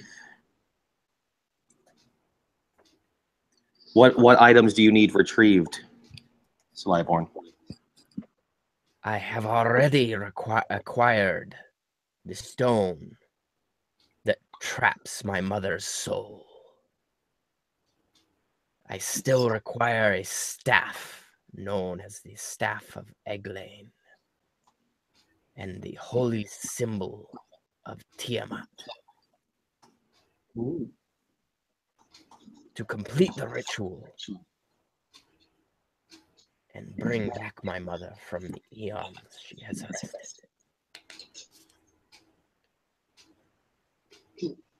What are you planning on doing after you bring your mother back?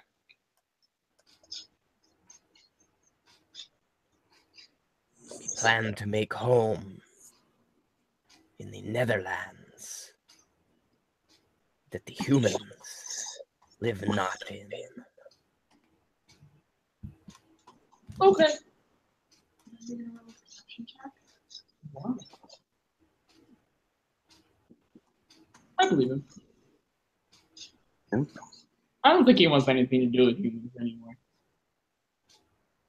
Well, and for I just imagine, I don't know again how much we know of legends and things like that, but if dragons in Dungeons and Dragons or, you know, this world or like other dragons, the idea of handing over his hoard of shiny, delightful treasure just to get his mother back, it sounds pretty friggin' genuine. Yeah. Like that's a big sacrifice, I imagine, from dragons, considering they like to hoard that stuff. Yeah, right.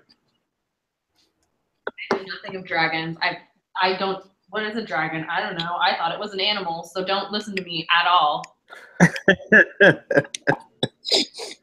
True. I am curious, you know, kind of going along with that though, you know, as far as the items go, I mean, what information do you have about these items, Slyborn? Like, where might we find this staff and this holy symbol? Well, Slyborn, where could we find these items to retrieve for you? I know not the exact locations, but I do know that the Temple of the Sun holds all of the artifacts. For they are the ones that drove away my ancestors. Yeah, let's fuck him up. I'm down. I'm down to fuck him up. He's a dick. Let's do it. Well, why couldn't you have sent Brumblemar to gather these items for you if he was under your influence? He, as I said, is weak of mind and weak of will, and could never convince those at power to hand over the artifacts. I believe that.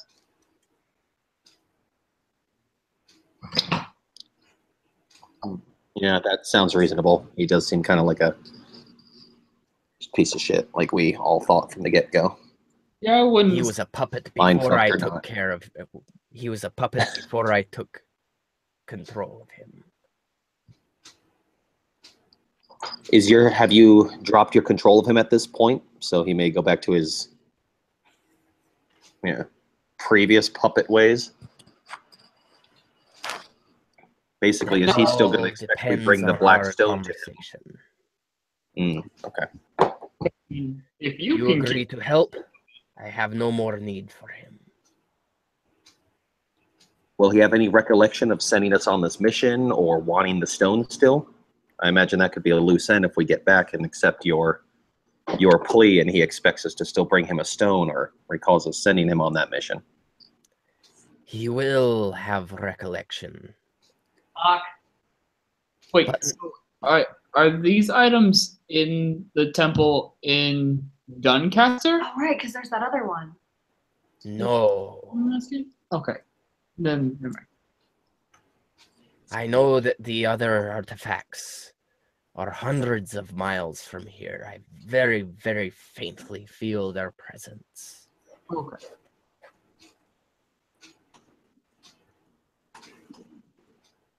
We'll have to get some information, but yes. Yeah, I would guess that Brumblemar would know where the other temples were, right? The Temple of the Sun is pervasive in Auchendale. Oh, Every city has one. got it. Let's go on an adventure. My vote's yes. I want the loot, and also Well, the XP. no. I was gonna say I kind of like this guy. It would be interesting to not fight a dragon in addition to not dying right here and now is a pretty good reason to do as Slyborn says. But yeah, I also feel that I don't have any reason to believe that he's, not being honest right now. And yeah, let's help him so long as everybody's on board. Also, seeing how I have horns and a tail, and dragons usually have horns and a tail, I find him relatable. And I wiggle my tail a little bit. Can I just apologize real quick?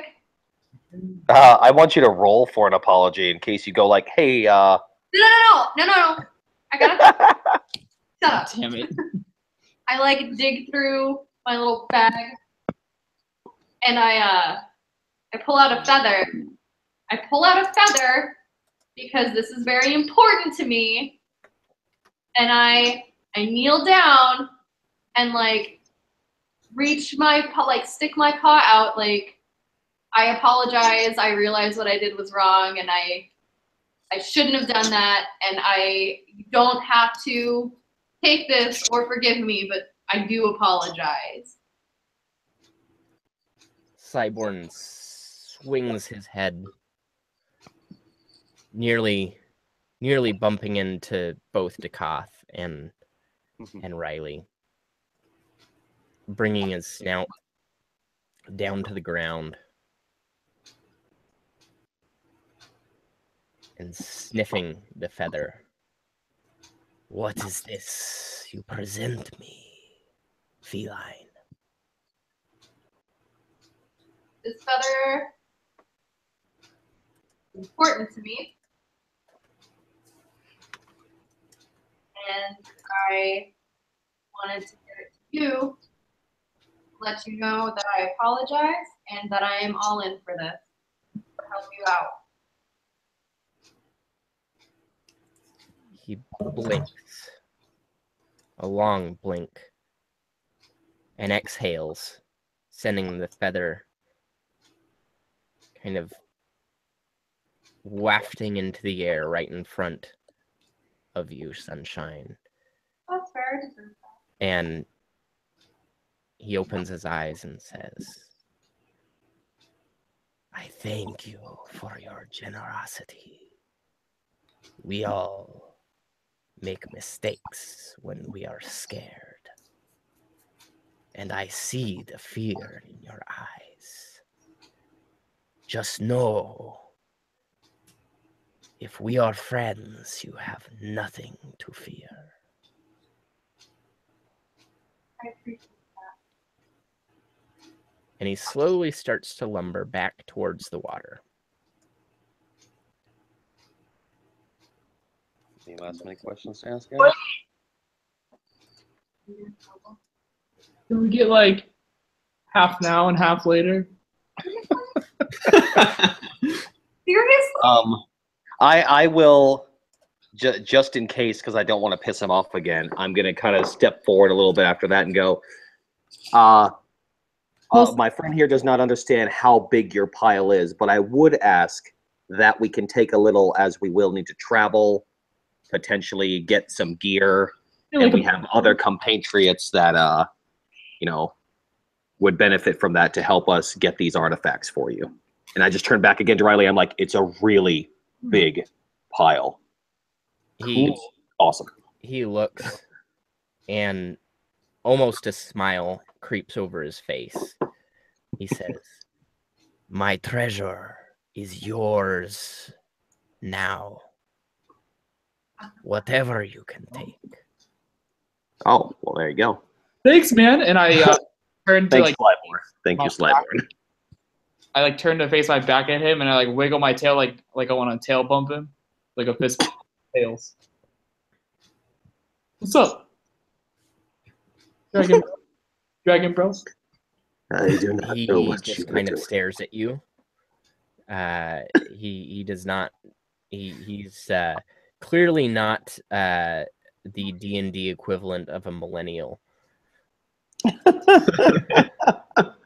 I will simply, after that exchange, then I will say, you know, thank you, Slyborn. We will take what we can. We will use it appropriately, and we will seek out the artifacts for you. If we need to speak to you again, or you need to speak to us again, is there any means of doing so without following this treacherous path down to you? Ooh, good call. The stone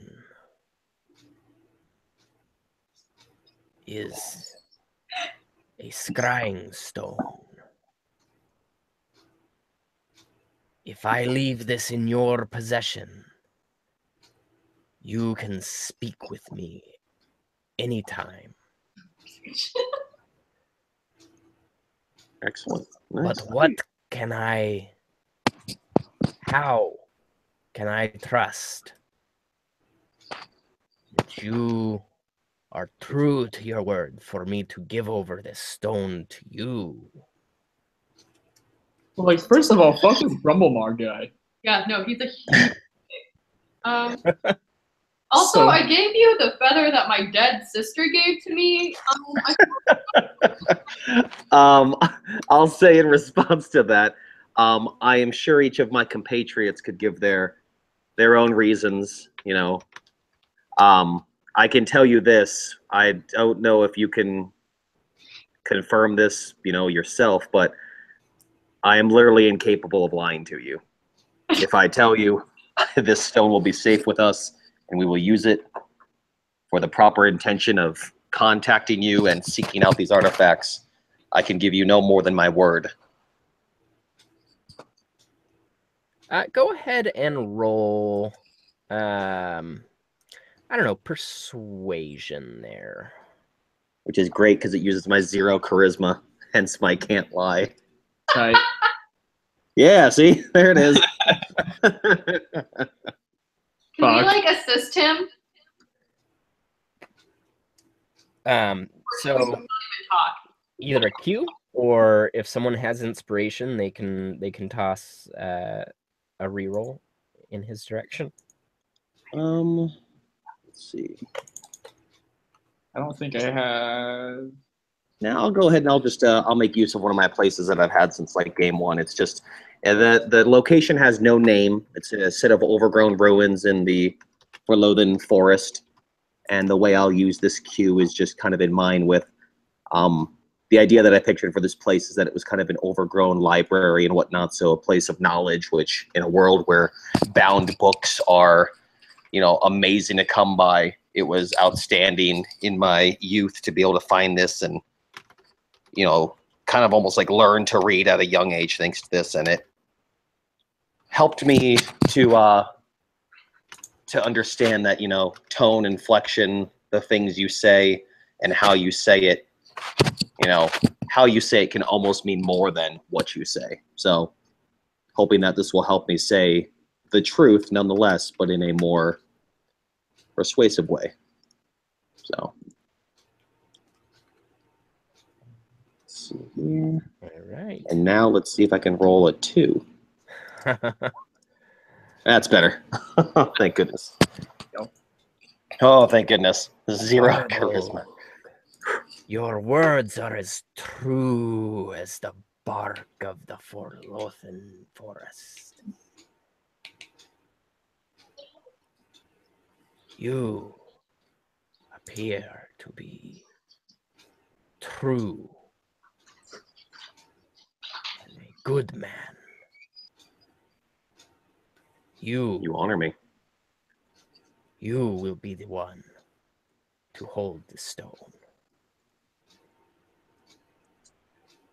And he takes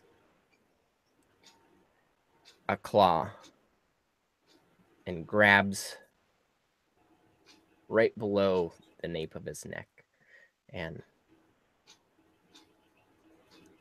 sends his claw forward towards you, Dakoth, holding a perfectly spherical black stone.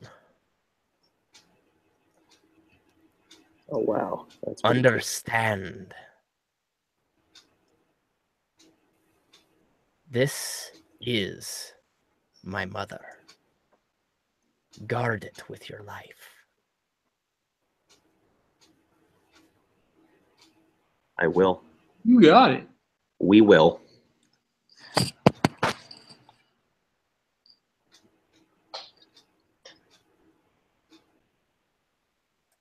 Is there anything else? I really kind of want a tail bump, but like it's okay.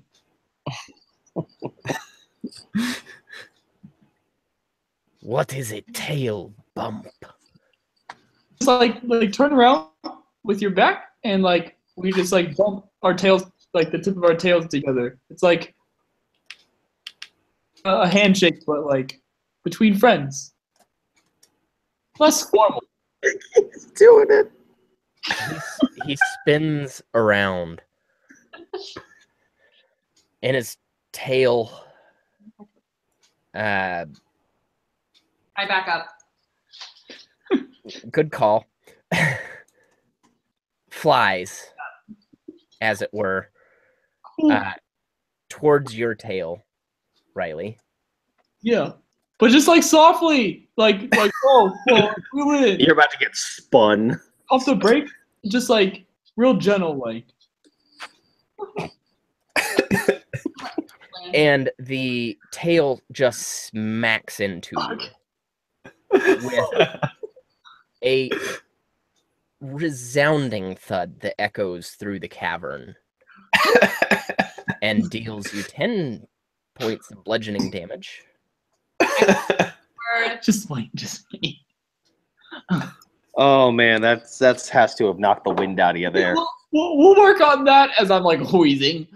Spins back around, expecting Riley to be standing there, but Riley has in fact been thudded up against this stalagmite here. And I give him a thumbs up.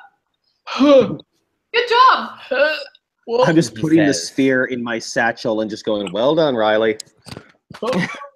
he says, "Yes, tail bump." Got him liking this. You know you're gonna have to get thrown each time, like we meet him. It'll be great. Just like okay, we'll work on that next time. You did a really good job. That's exactly what's supposed to happen. Shut up. Wyborn, without another word, slithers back into the watery depths. Okay, bye. Have a nice swim. I've got the black stone packed safely in my bag, and I just turn to the rest of the group with a holy shit. That is not what I expected us to deal with down here. I mean, at least we didn't have to fight him.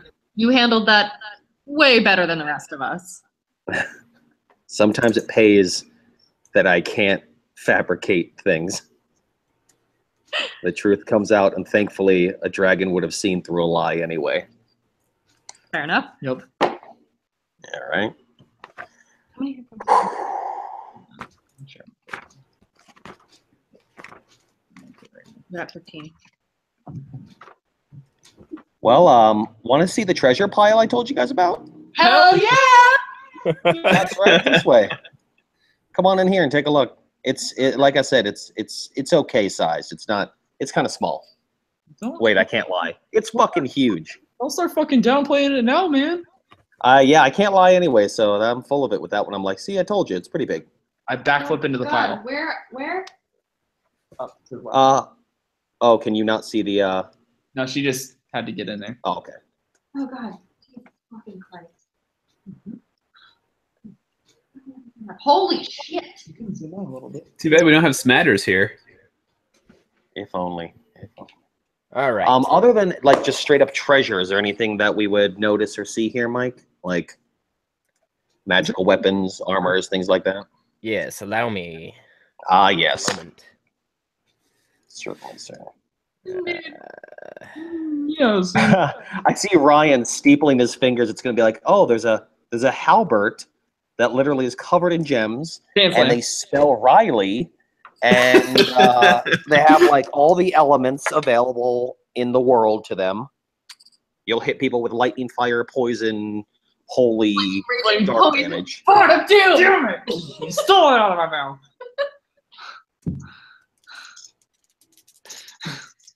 Yeah, I'm about it. Okay, so large amounts of gems and gold. To your estimation, probably thousands of gold worth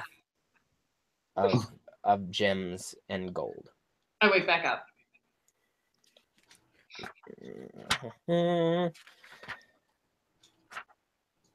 Oh, after that smack too, Riley, I hand you some berries. So go ahead and bump yourself up by 10 again. But I couldn't cast okay. That was you. That's what Okay. you sound like. Okay. I mean, yeah.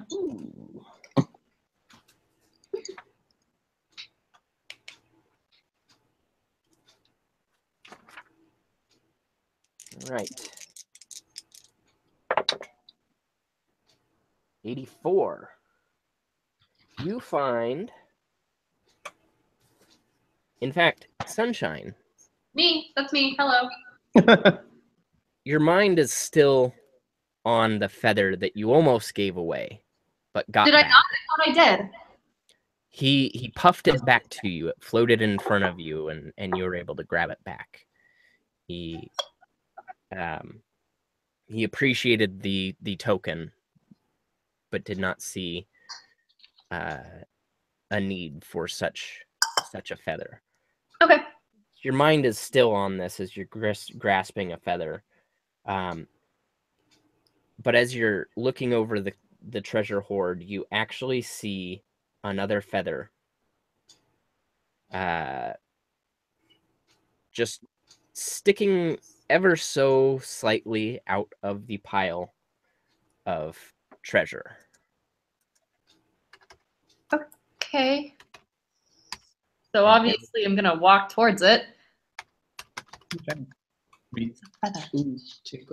And I will describe that momentarily.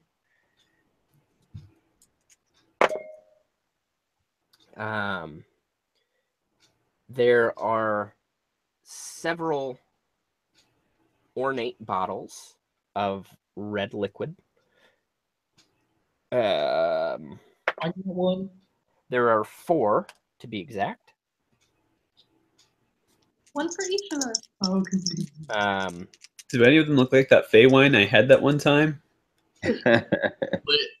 No, they look like a very finely crafted healing potion. Ooh, Oh. finally Very crafted. nice. Ooh. What do you say? It's a potion of healing? Possibly superior. Snap! It's a super potion. Um, Hyper potion. And then there are Check. there is one bottle of a thick black, almost obsidian looking liquid.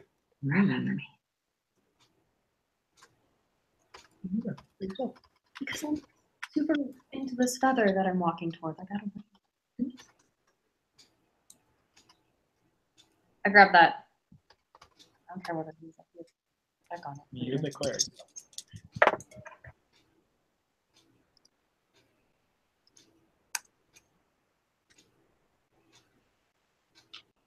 And then there is also, it appears, a set of horseshoes.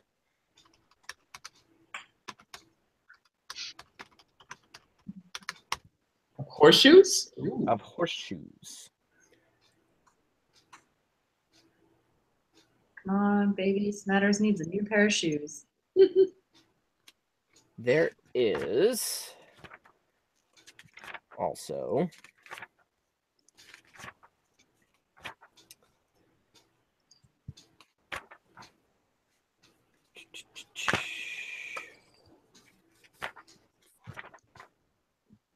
what am I looking for here? Sorry, as I flip through here.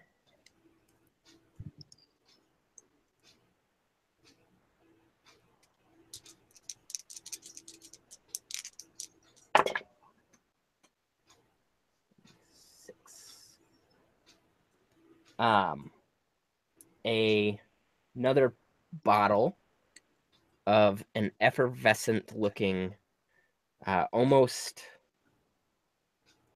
cloud-like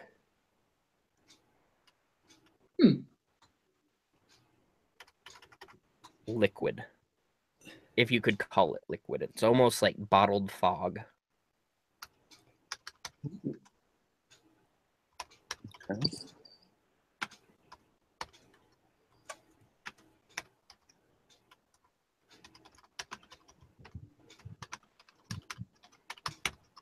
Okay.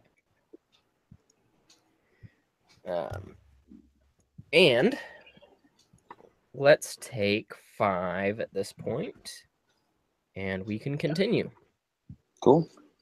Cool.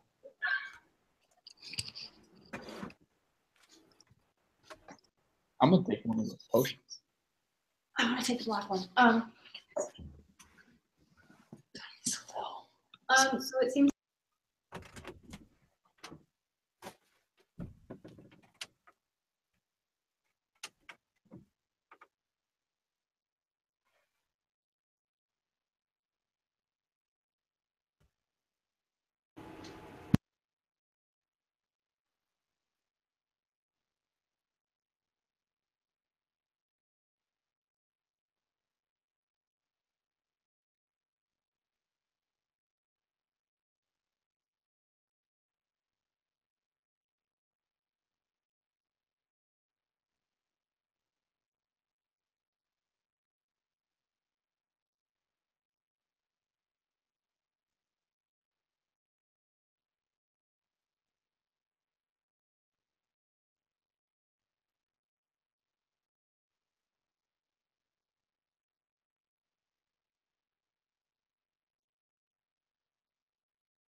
So what's up with these potions? These super potions?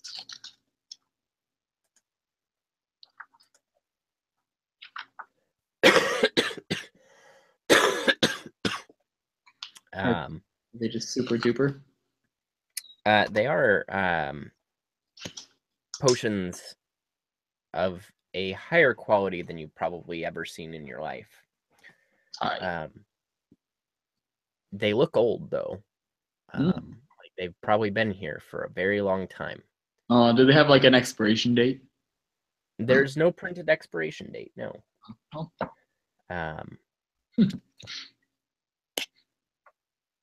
As you guys are kind of looking over this pile of treasure, you do notice that the wall behind you is also clad in arms and armory. Do we want to wait for Chelsea though? She's not back yet. Sure, yeah.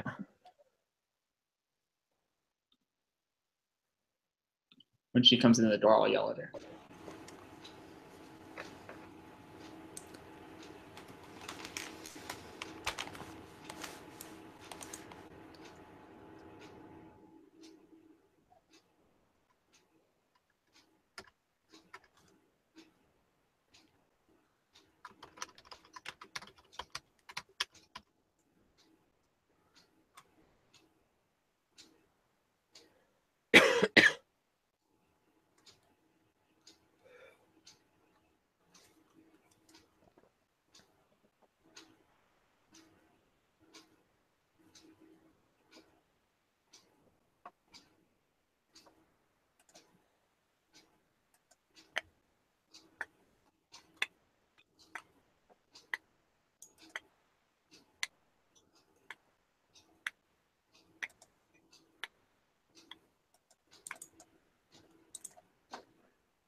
Can you put the dragon in there with us real quick? Because it's cool.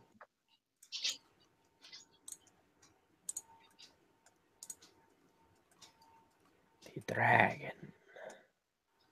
The old dog. I'm dragging that dragon now. Dragon. That dragon.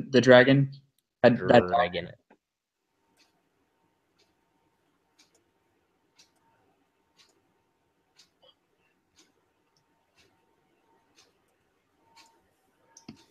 Just looks so proper. How's that? Perf.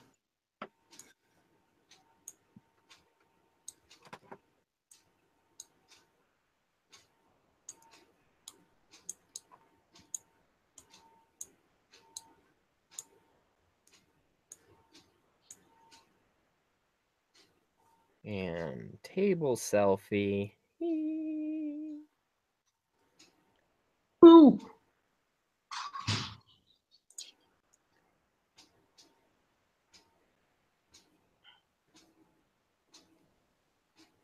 Oh, she's back. Hey, you're back. Are we doing the thing? We're doing the thing. Oh. You could have texted. Oh, sorry. No big deal. Oh, you know what? Everyone else back? Yeah, we're good. Oh, we're good at least.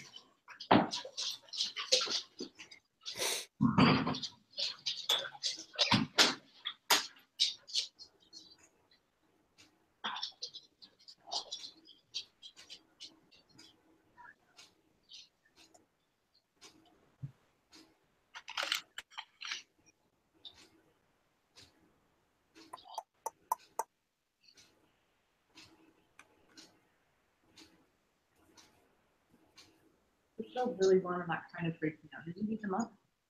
Okay. Mm-hmm.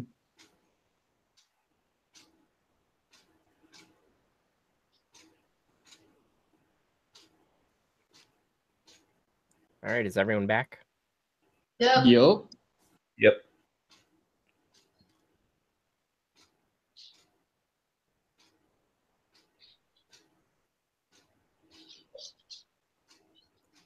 Aside from Matt. Aside from Matt. I am the one who maps. I am the one who knocks. I don't know. Popped into my head. Okay. You did a lot of Breaking Bad things. Realize our fate. I know. So, Oh. given all of that horrendous mess. Who's nuts? These nuts? Whoa. What? Ow. You okay?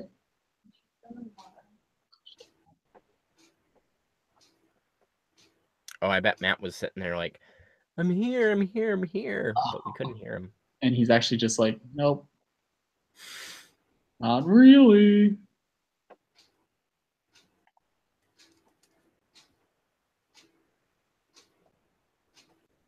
Promise, guys. Man,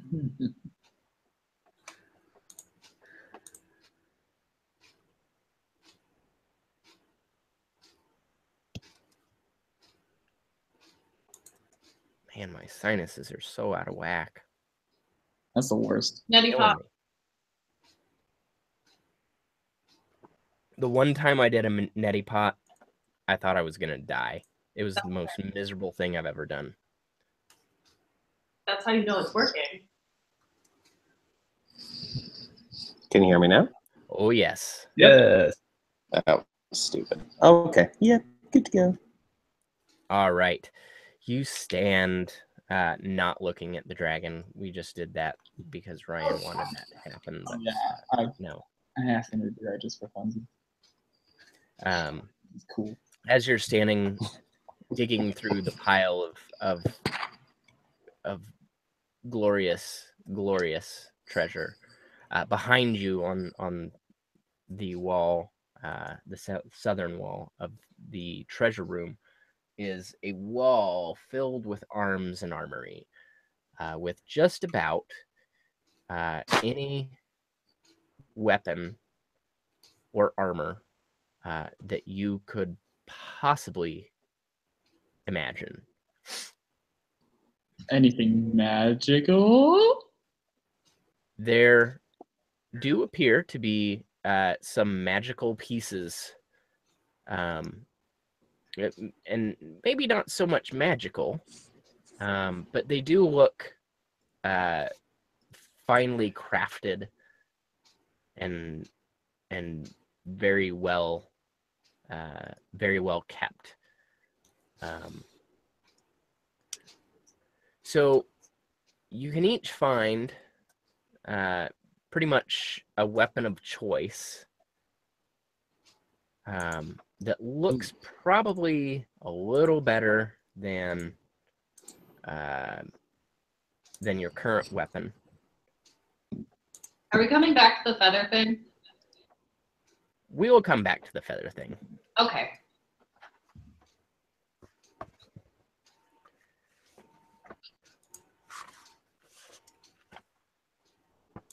Because I need to find it.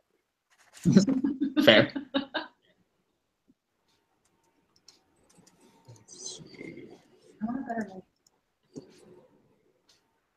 Don't we all? I'm just kidding. Not one better, Halberd. Why? Why? Why not? Extra more. No. Very welcome. Nope. Landing everything. So you will all find a weapon of your choice that is of higher quality, at least, than your current weapon.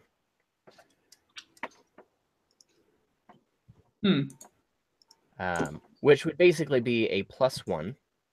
Cool. What? No, it's like a weapon +1, so it's like a mace plus. It's mace +1.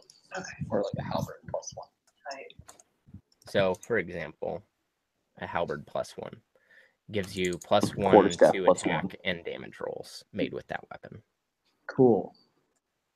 You can, if you go up here and search like mace +1. Oh. Yes, that's pretty cool. I was going to ask too, Mike. I meant to ask sometime, I think even last session, but didn't I end up with some sort of weird wonky staff we didn't know the details of during the previous session that I've just kind of been Yes. carrying with me? Yeah. I believe so. I don't know if I'm attuned enough to it at this point to know anything about it. I still don't ship.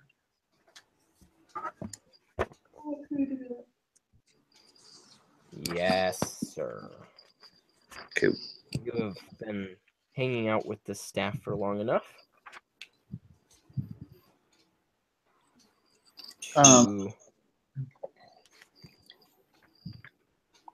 Man, sucks that all the different kind of items we could possibly want are here, and druids won't wear any armor or shields made out of metal. No. So like, I'm wearing leather armor, and unless there's something better like hard leather armor or something like that, Hey, my I'm armor's wearing leather armor too. better. Yeah, buddy.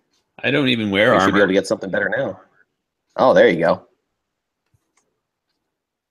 Is there other armor here as well? There is some armor, but none that really fits well. If you wanted to make it fit, it would probably require you to take it to an armorer to actually get it to fit correctly. But aside from that, there's very, very finely crafted armor. Is there by chance like some breastplate armor that I could take and have refitted? Like there is totally some what would we call that? I would say, yeah. Plate mail. Cool. All right. So are we just dropping whatever weapon we like currently had? I mean, you can drop it if you want, or you can take it with you. Depends on what you want to do. I'm gonna take it and sell it. Slang it.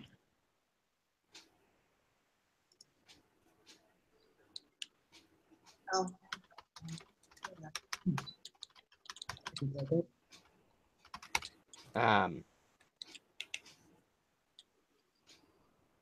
Matt, the staff that you've been carrying around with you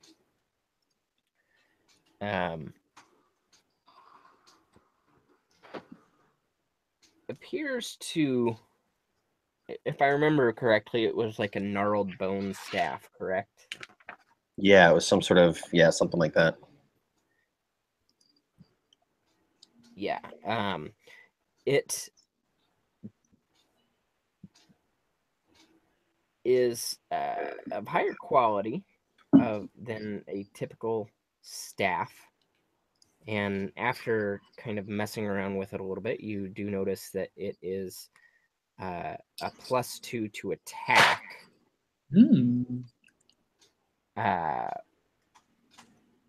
But no plus to damage. And it has some magical properties to it that channels the life that was once in these bones to deal necrotic damage when making a melee attack with that staff. Ooh. It has 3 charges per day. And with each charge, it can deal 1d6 necrotic damage. Cool. Is that just standard, as far as its standard damage? Is that just like a standard quarterstaff? So like yes, it's standard quarterstaff damage. Cool. Um, So that's like a 1d6 plus 4, I think. Hot diggity shit. so it's +2 to hit. Yeah, but with extra to hit, And then yeah. 3 charges with an extra 1d6. Cool. Nice. No, I just wrote it down as like staff of gnarled bone. Does it have any name I should be using for it or something? Or that's fine. Staff of gnarled bone works. Oh, staff. Cool. Sweet. Thank you for that. Yeah. My house. My house. Very cool. Are there any better like little hand axes or anything? Since I like chucking stuff. There are additional hand axes, but they aren't any more special than the ones you already have. I figured the same for any bow weaponry. Like, I don't imagine us all walking out of here with +1 longbows or something. There's like one bow that is better than the ones that you have. Oh, shit. There we go. One longbow. Well, whoever is our archer, per se, should have that. Whoever can use it the best, you know? So we'll certainly bring it with. They may not be better, but I would like to take one additional hand axe. Go for it. You got it. Oh, did we talk about the potions that we took? For the We bottle? know the ornate bottle of red liquids are definitely like a high-quality healing potion, though we don't know the exact dice we roll for them yet. And we haven't talked about any other stuff yet. So, the horseshoes or the other liquids. Can I grab the horseshoes for smatters? It makes the horse you choose fly. All right, so the horseshoes, they are made of iron. There are 4 of them. And you don't really see anything special about them, although you do see some inscriptions in the iron. But they are legitimate horseshoes made of iron. Maybe nicer than typical horseshoes. Just a little treat. Little treat for snatters. The feather thing that Sunshine found is a tiny little object that looks like a feather.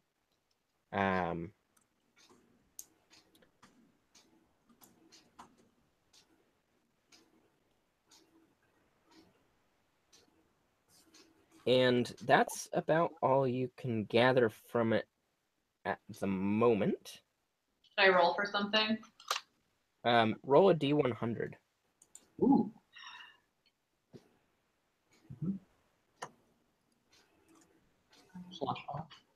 That's awesome. Nope, just 1D100.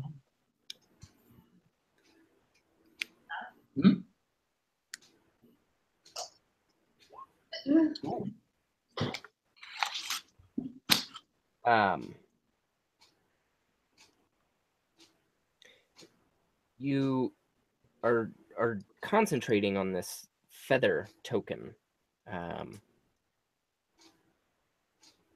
and you're noticing now that it has some wooden qualities to it. So it's a feather, but attached to it is a kind of bark. It has an acorn etched in the bark. Has some sort of magical quality to it.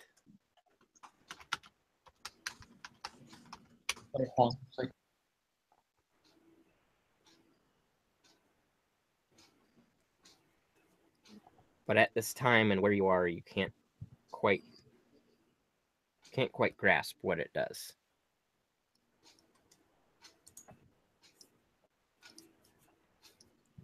All in time.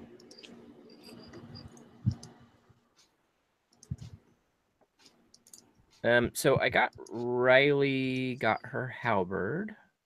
Dukoth has his staff.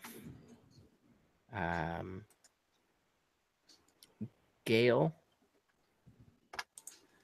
was there a particular weapon type that you were seeking out? Mine. Looking to see if there were any unusual looking swords or maybe spears. Not sure what I'm likely to find that might be interesting to a monk in the horde. There is a long, curved, slender blade that's reminiscent of your ninja toe, but a little more ornate and a longer blade. It looks like it has the same origin, though. I might when I pick it up and look at it, does it feel like very balanced in my hands? Am I comfortable with it, or is this something new to me? It is extremely balanced. Like almost a perfect balance.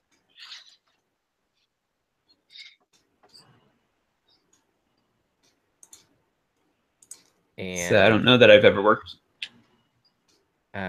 You feel it just feels like it has more power behind it,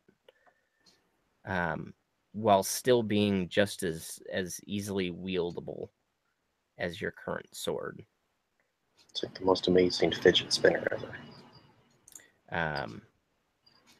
And it is no bonus to hit, but it will be a 1d8 instead of 1d6.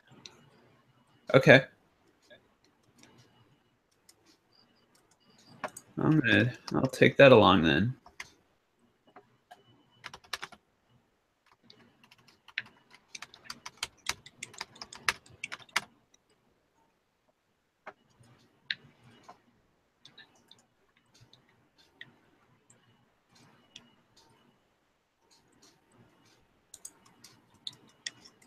All right.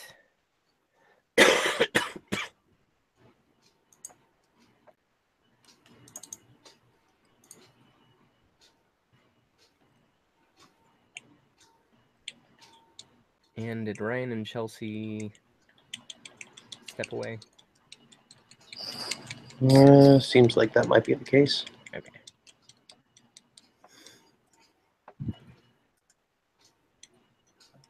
We're here.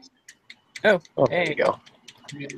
Yeah, no, we've been listening. My thing keeps going offline, so I just stopped trying. That's whack. Totes. That's what you kids say, right? Wiggity whack. Bringing that back, huh? Wiggity, wiggity, It wiggity, never wiggity, went wiggity, anywhere. wiggity, whack. I don't know. Everything goes and then it comes back. All right, so for Sunshine,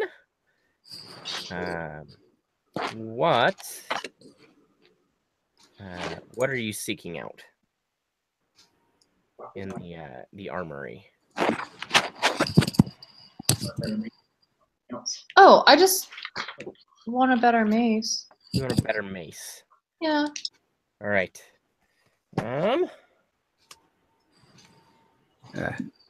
Ignore that. Just taking a practice swing.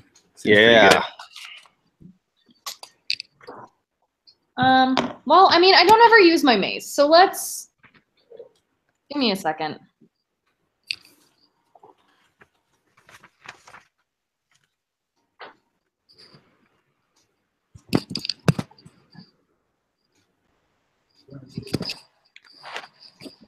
What if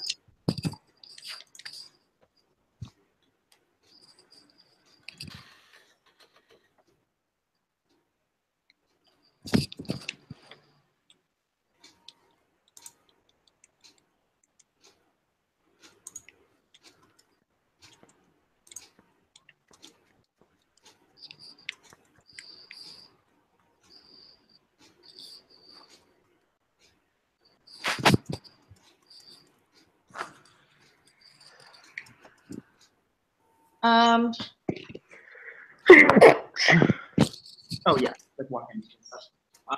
It just, I mean, I don't know, it's up to you 'Cause because I you can can see only- like how much damage it does and stuff. You can only use simple ones though. Yeah. Okay. So, I mean, Yeah, I'll do. Yeah. I think I want a sickle. A sickle, Sickle. Like a popsicle? Yeah. like a scythe. Nah, Oh. popsicle. no, Creamsicle. like a sickle. Like a sickle. Like It's gonna be USSR sick. sickle. Like a bicycle. That's what she actually wants, is a bicycle. Fun fact, I didn't learn how to ride a bicycle until I was 21. Holy shit. Except every time you get on it, you have to start singing bicycle. I don't want an actual. Bicycle. Sickle. Mm.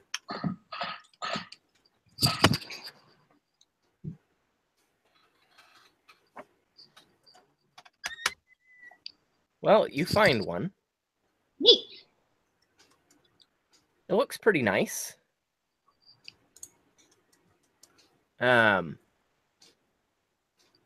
Really nice curved blade. It almost comes around in a full circle. Fancy. Great for chopping wheat, among other things.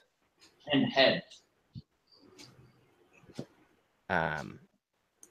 It'll be a +1 to hit.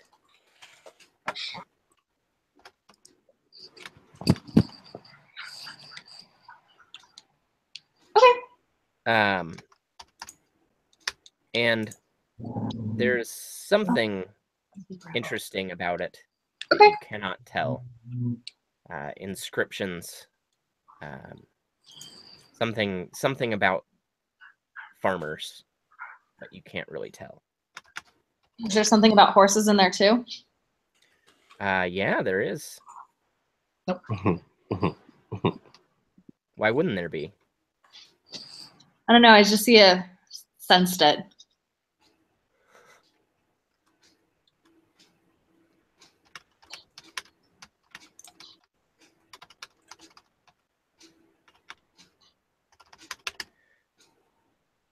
All right. Your turn. You're up. So you guys have been kind of rummaging through this treasure hoard for quite a while.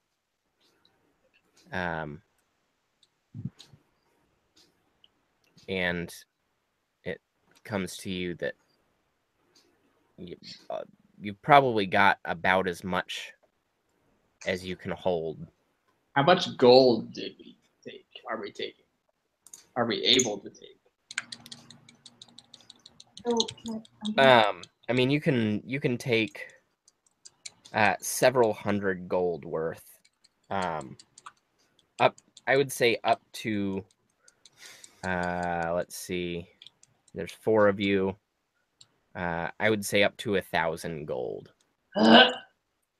I mean, I got a big old backpack, so. Yup.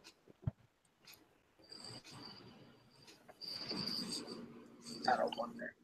I know. It's about 250 gold between you guys, and that's like 250 gold or silver or gems, any assortment of riches.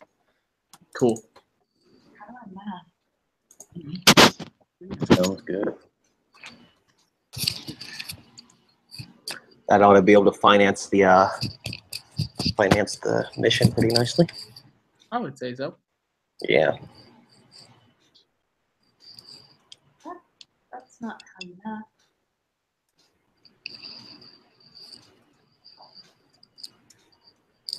There we go. Do there happen to be like any like really nice panpipes laying around? Roll perception for that. Well, we're already taking that neat bow, so I assume we'll hand that off to somebody.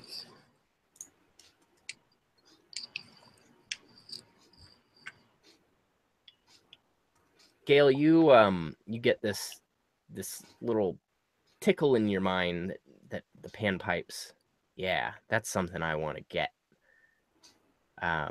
You start almost swimming through the pile of gold, and kind of disappear for several minutes while your compatriots wonder what the hell is going on. And you do emerge with a fine set of golden pan flute. Nice. Something that would put poor Marcus's to shame. What about for Lyra? What does she use again? I think she was rocking a mace too, wasn't she? Yeah. Yeah, but doesn't mean she uses the mace. No, she generally doesn't use her mace. She's pretty decent with her spells. No, I mean what weapon does she use? Because I don't think it's the mace. She has a light crossbow, doesn't she? Where I don't remember. Lyra uses a mace and a light crossbow. She does use a mace. Okay. Probably bring her back something nice, right? Is there a better crossbow in there? A better light crossbow? There is not. Well, yeah.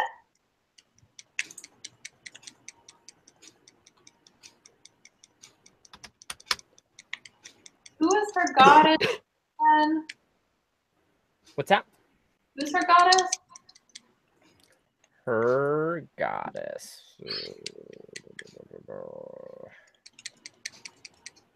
is Soon. Is there anything Soon related in there for? There is not. Oh darn. There is, however, a nice mace. Yeah. Might as well. I would have The girl who's got everything. I would add it to my inventory. So between the gold, the potions, the horseshoes, the extra weapons, the plate mail, the bows, Sickle. the sickle, all that good stuff that you found, you are now pretty much at your maximum carrying capacity. Probably. And you don't feel like you can probably grab too much more. Okay. Presumably, this treasure hoard will be safe under the watchful eye of Slyborn. I pity anyone who tries to touch his treasure. That is not us. Honest to God, I thought he was going to say Smatters. Smatters comes down looking for gold, gets immediately just destroyed. I got these horseshoes for you.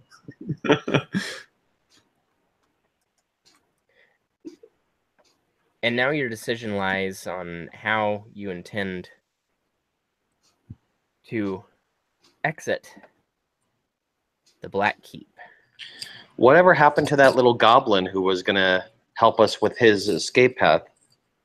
Like, whatever ended up happening to him? He followed your compatriots How are they? down the other pathway. Ah. That is Well, where I he mean, went.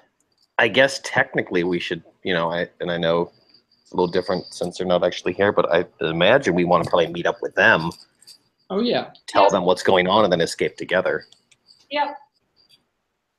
And it sounds like maybe they went down the path that actually exits. So sounds like we should head that way. They're outside just chilling with Smatters.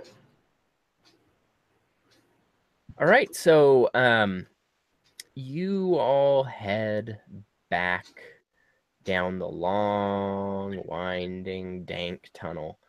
Dank. Gross. Dank means twisting upward. The air becomes drier God. as you get up there. The summoning chamber greets you with a warmth and a silence, just the crackling of fire. It's clear no one is here. Your friends have clearly not returned. So you are left with the decision to follow the path they took or try to go back the way you came and slip and slide up the slip and slide slope.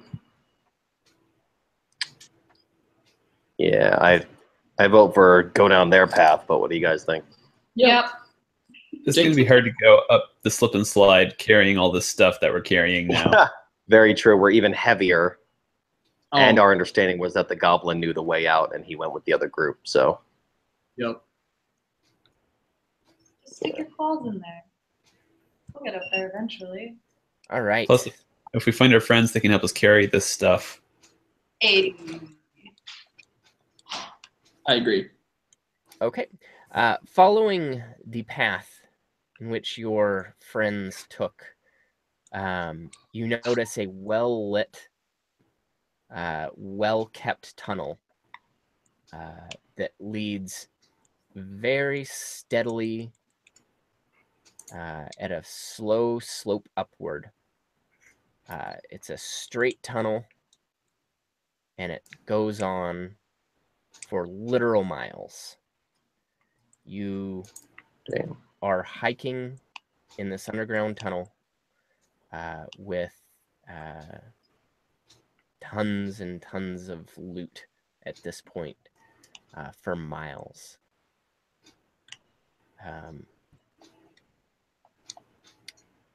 Until eventually you emerge out into a cavern opening in a thickly blanketed patch of trees. Okay. It is approximately evening. The sun is just starting to crest, so I would say it's, early afternoon. or sorry, late afternoon. Oh, it's still okay. Got it. And you can tell that the mouth of the cavern spits you out facing south. So you've been heading south for several miles towards what would be Duncaster. I am going to try to move you guys over there, possibly.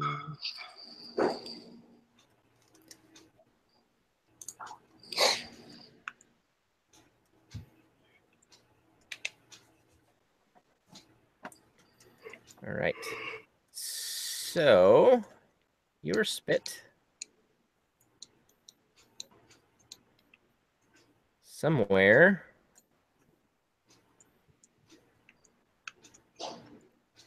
in this area here. Somewhere between Black Fathom Hollows and Duncaster. Well, shit, my dudes.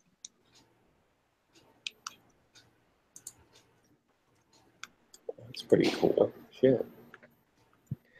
There is a well-concealed path that leads you to the main road between Black Fathom Hollows and Duncaster. And you see a sign indicating that Duncaster is just a couple miles down south. Damn. I'm glad we weren't going in the wrong direction that whole time. Close call. Well, Might be we're not useful. that far off. We might as well get back before night. Agreed. Yeah, but what about Smatters? Yes. This matters. I don't want to leave him there alone. I told him I would come back. How far can a whistle go? Can you hear it? He's a horse, so I would imagine he's got better hearing than like.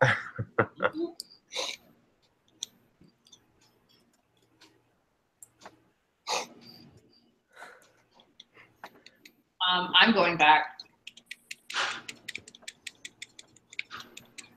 It's understandable you would. You are a fan of Smatters.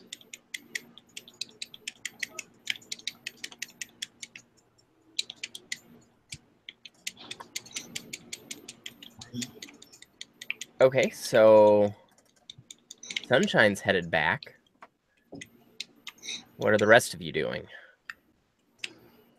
I mean, if she's head back, she Probably probably should all go as well. But I shouldn't don't know. go. What do you guys think? I'll go. No tabaxi left behind. The backseat left. It's a well-known Tabaxi, life motto. Yeah. Very well. So you trek. I assume you're going to trek back on the road? Yeah, I would think so. I mean, there's a potential for us running into Lyra and the Bard. Marcus. Marcus. Gonna go with Mark. Marcus. Mark. Mark.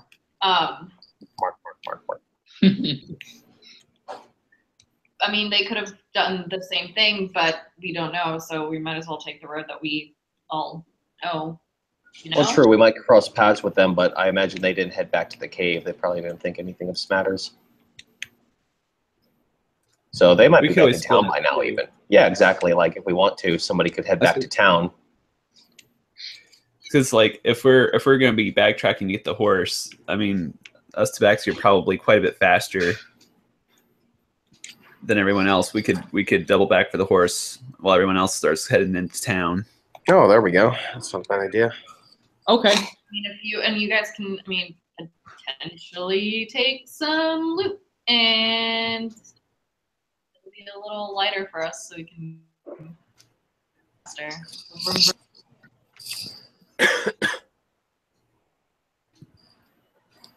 Cool. That works for me. Sure. All right. Even if it slows us down a little bit, if we're going to be like, you know, like heavier, that's fine. All right. So, assuming you part ways here, you will both be on the road for what appears to probably be a couple hours. It remains brutally hot. Those of you carrying large amounts of loot are feeling the strain from it. If I could have you all roll perception.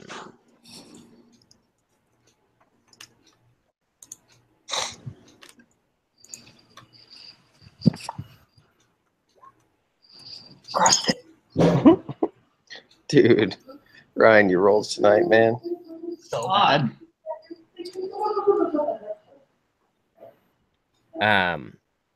So Dekoth, you're walking. And you're walking. And it's still light out. You've been walking for presumably hours. And something doesn't feel right. You don't hear the chimes. The chimes that, for as long as you can remember, in your many, many years, the chimes are not ringing. They have never not rung. Yeah. Gale and Sunshine, you have an uneasy feeling, but you can't quite place what it is. I hold on to his hand. Our paws touch.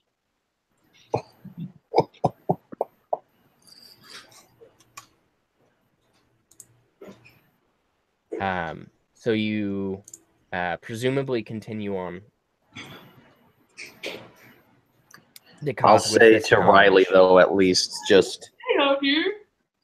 kind of a little awkward look on my face or whatever to Riley. I just go, have you heard the chimes at all yet?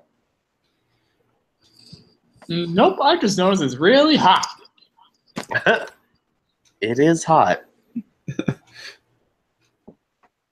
Interesting. So pretty.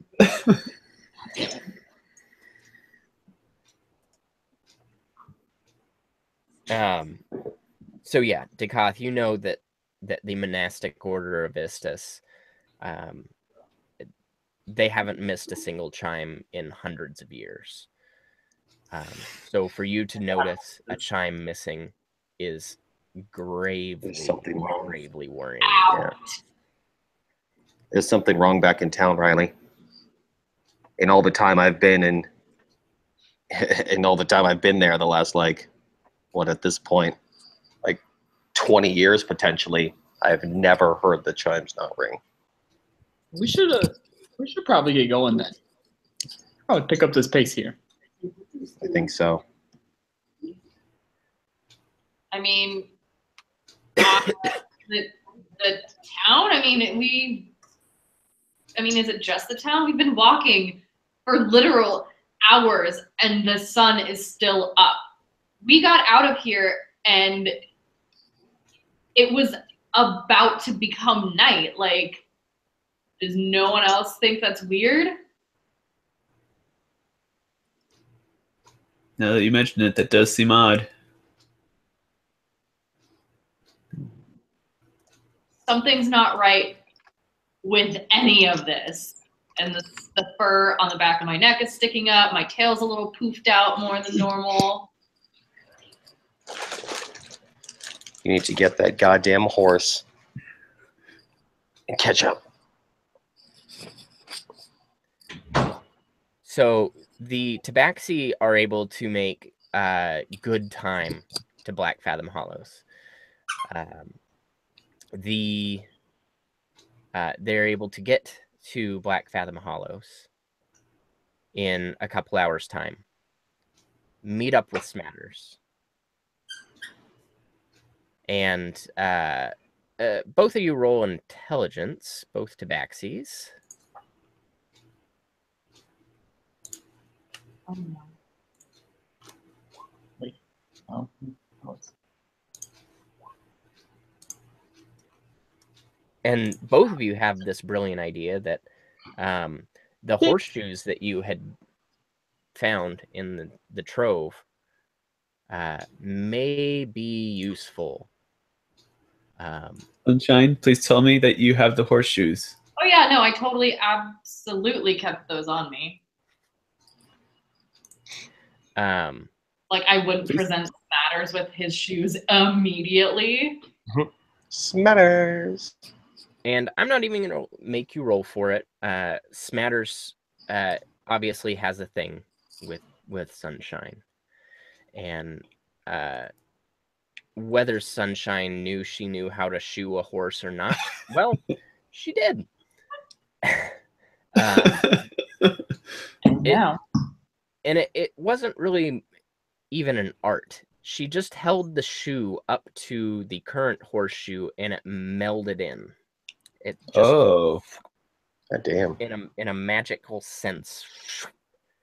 Oh.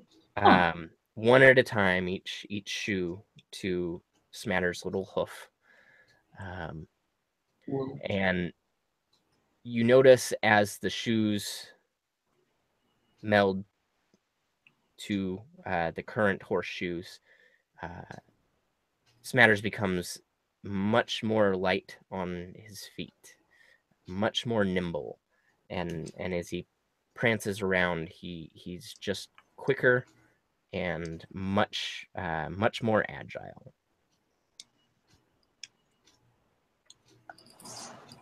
I go up and I nuzzle his little snoot, my snoot, and I'm like, hey buddy, we gotta get the fuck out of here. And then I whisper so that Gail can't hear me. I get real close and I say, I missed you. There is a little bit of a whinny. A nudge of the long, broad nose of the strong and now agile guild horse. And he prepares himself. Gail, get on. We have to go. We have to go. Let's ride. This sounds exciting. I don't think I've ever ridden a horse before. Oh god. Just hold on.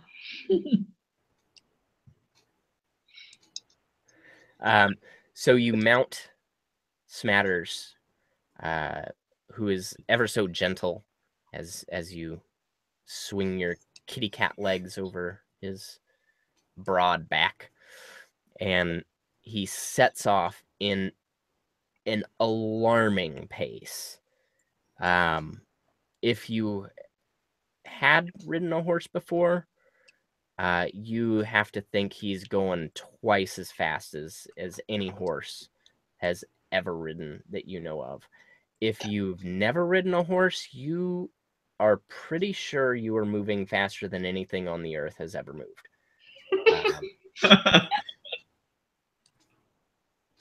I scream in terror and glee.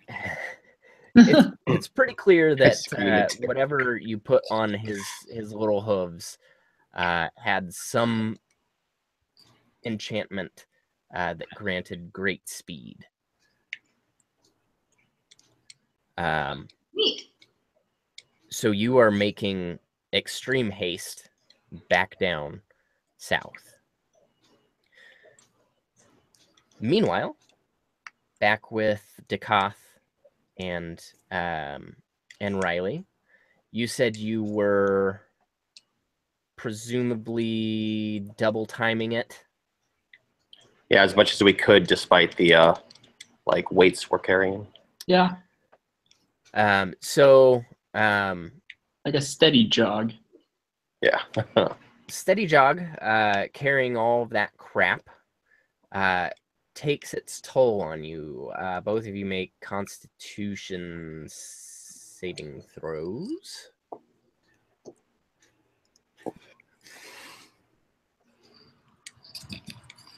And it's clear Dakath probably got the heavier load of the two, and starts to slow down a wee bit as the hill cresting up towards Duncaster looms over. And it might be in the back of your minds that the sun should have been down long ago. But it is just now, just barely going down below the horizon. And as you start to crest the hill, you see an orange glow coming from over the crest of the hill that you know Duncaster rests upon, just beyond. Do we see anything that gives us reason to think there's any problem with the town? Like any... Fires. Is there? Yeah, I guess, right? There is also there are also large plumes of smoke. Oh shit! That ain't good. And in fact, as you both trudge up the hill, breathing so heavily, almost to the point of exhaustion, you hear the pitter-patter of hooves on the trail behind you. You look behind you, and there are your friends. Somehow, miraculously, you can't quite explain how, but there they are with Smatters, the two tabaxi. Damn. That was fast. Well done. Well, as a matter of fact, it was. Get the fuck. And you all crest the hill. Can we dump some of this stuff on Smatters? And see Duncaster Shit. High five. set aflame. I think about Because I that. called that. You're high-fiving over the burning... That's not canon. I didn't want to. That was out of character. 100%. Oh my god. That picture. Is it really that bad? It Like, is holy really shit. that bad. It Holy is. shit. Fuck. It looks as though an army has come through Oh shit. What? and laid to waste the town that you knew as home. The town home to Post 132. You see, even though you're hundreds of yards away, bodies strewn throughout the roads and gardens of the home you once knew. Flames licking the sky. You Someone's getting see an ass kicking. people huddled outside of town. Small amounts of people looking over their once great trade town. I want to dump my stuff on Smatters and run to the people on the outside of town. That's what I do. Okay. I was just. I'm gonna ask whoever seems like ready to talk and not dealing immediately with their own problem at that moment, if they have any idea where anyone from the post, or for that matter, the guild master is. The first, the first small cluster of people you approach is a woman and her very young infant child, sobbing and almost just inconsolably muttering, Balin! Oh, Balin, where are you? There are two women with her trying to comfort her that you recognize as the Hayreton sisters, Bartha and Devon. They are the first you meet. Okay.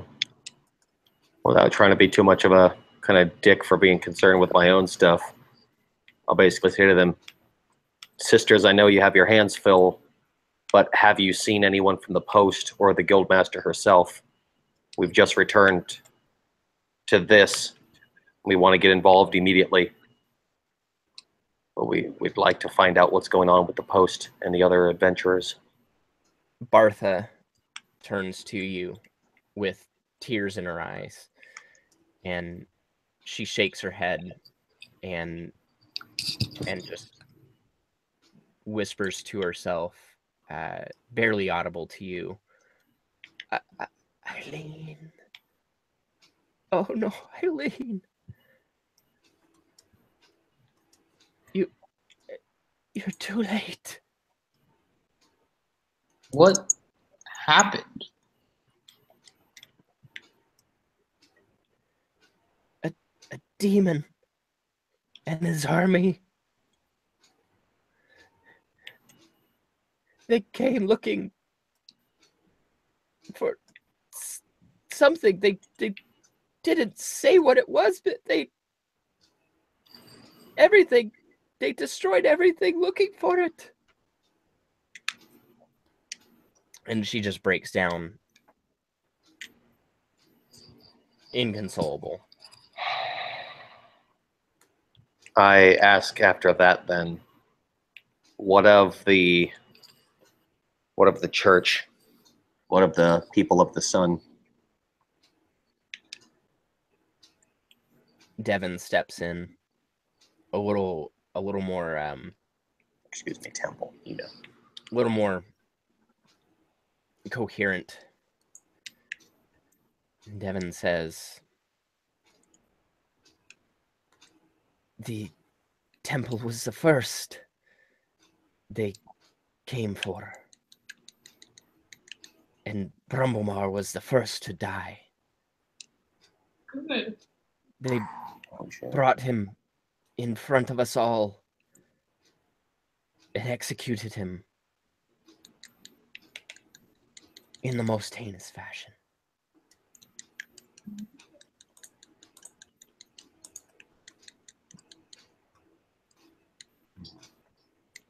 You're so lucky you were not here.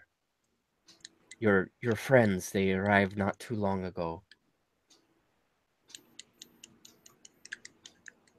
I fear you will not like what you see when you step into town. You have any idea who this demon was? I cannot explain.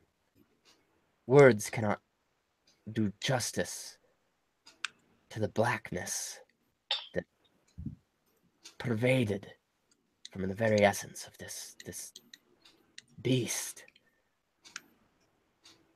It was 10 feet tall, with wings black as night and horns that jutted from his head, and it's beyond anything I've ever seen. Is this some sort of humanoid person? Like, Some kind of Balrog? He walked on 2 legs, as you and I. Do you have a whip? Do you have what? Do you have a whip? what? What? Like a whip? No, like a whip. A whip?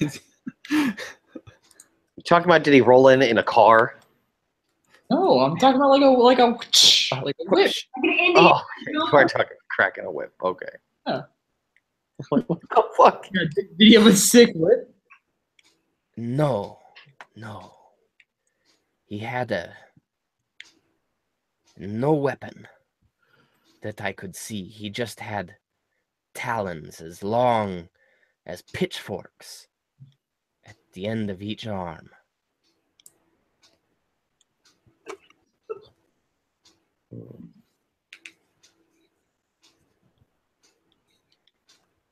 The horror is beyond words. I'm sorry, I'm not able to describe it. Okay, thank you for what you have told. That gives us something to start with. Can Smatters and I kind of go further into town and see if we can like I think we're all going. find anyone else that we recognize, or at least like on the outskirts of town, or Sure. So as you approach Duncaster, you see the tallest building in town was Walton's Spire.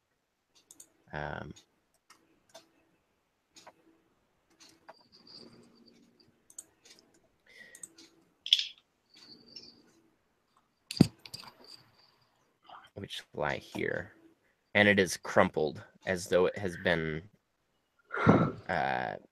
crushed beneath a fist of, as though it were a toy, basically.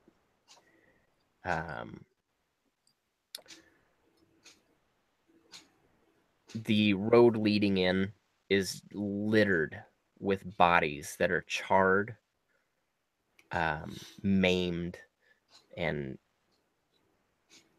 almost some of them are unrecognizable as human bodies or dwarven bodies or whatever they may be. They're just gnarled, and they look like they were the product of some sick and twisted ritual.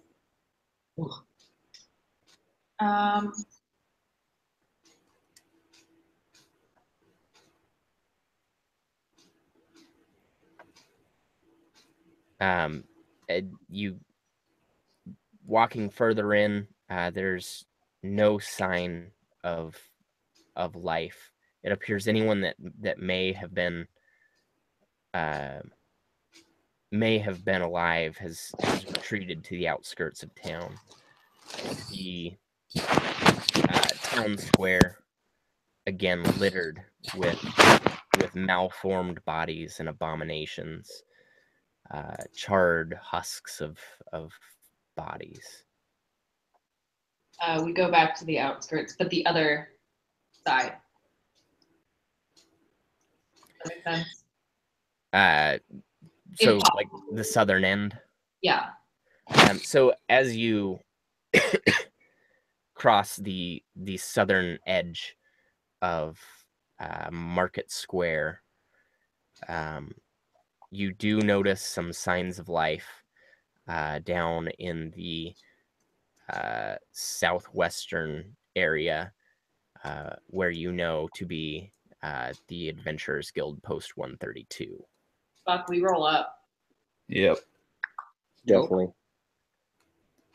You roll up, and you see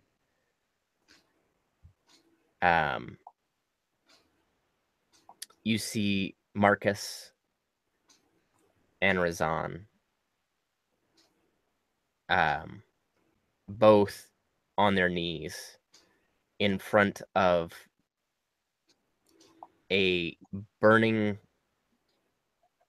stake in the ground with a gnarled body impaled upon the stake. They're both sobbing.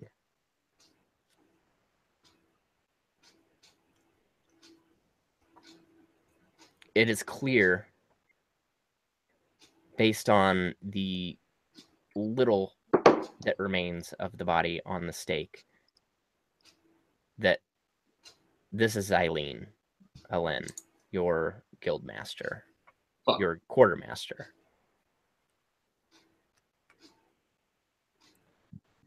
Apparently put to a very awful death, a very public and awful death.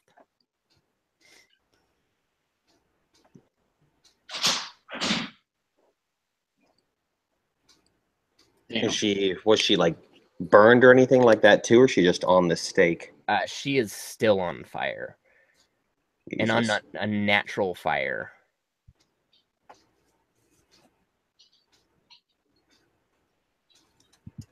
Fuck.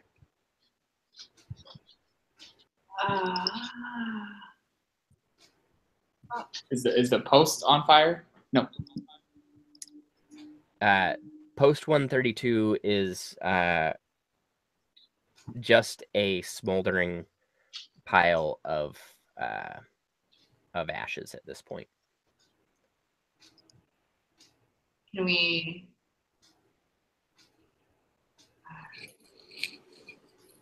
I don't know, man.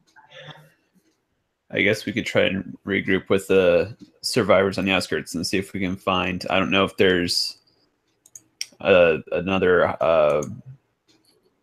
higher ranking guild person than us, but somehow it's like we need to figure out who the highest ranking town official is, if there's any way that they're getting word out, calling for aid, or if it would be up to us to report to another adventurers guild post what's going on.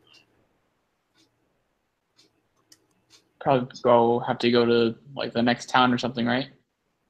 I mean, Smatters and I can do that pretty fast. We could always also get in contact with Slyborn, see if he has any idea about what happened, who did it.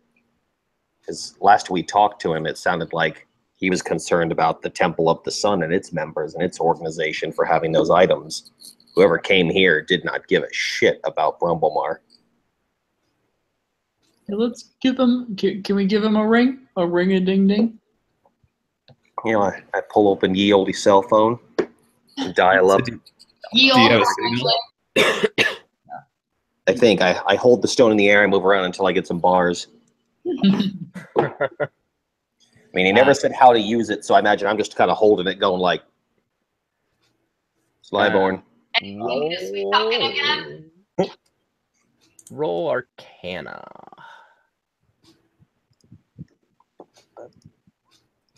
Nope. Not good. Where's Kazak when you need him? You stare into this black stone. My web search turns something up for can you staring into this black on. Have a look. Okay, Siri. Wait a second. Yeah, you stare into this black stone, and you realize you didn't really figure out how to use this. Shit, fuck. Do you want me to sweet talk it again? It probably has some sort of keyword, huh? Well, I mean, Okay, maybe it's his mother's name or whatever. You know, I'd be curious to look at it because this reminds me of when I was back on the taxi on the boat. Another one of the gnomes. Let's see here. What's his name? Hold on, I've got this character queued up here.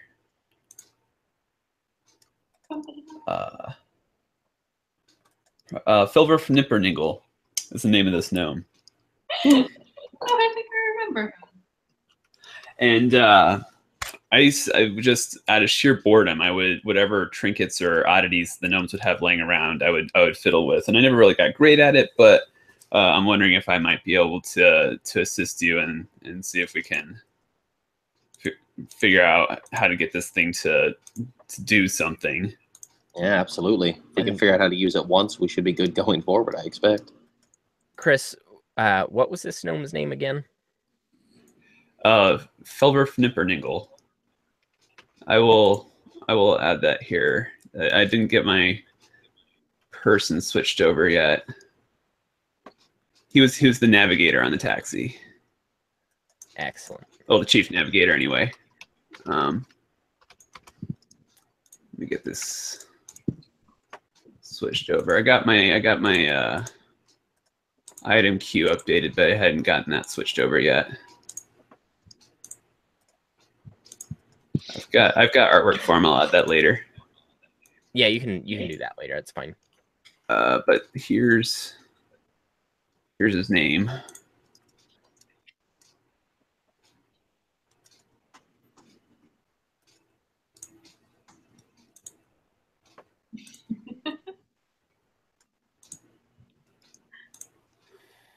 Nipper.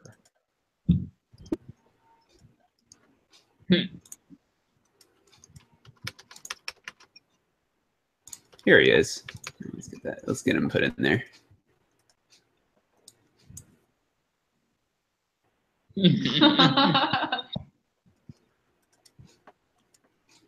Nice.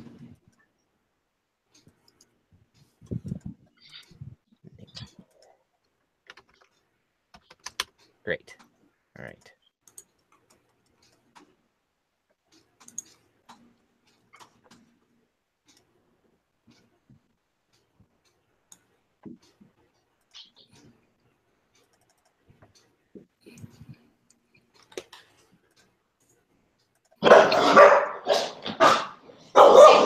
Hey.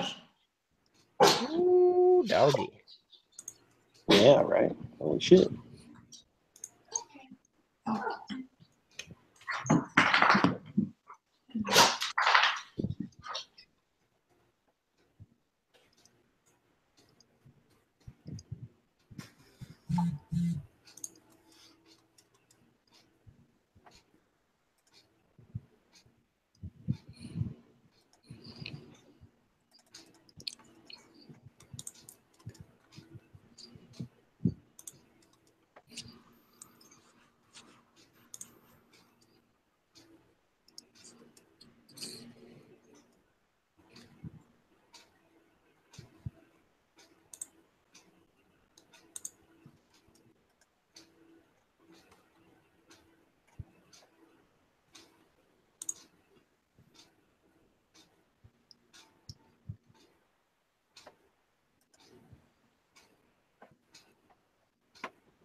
Is this allowing you like an advantage roll on Arcana or something?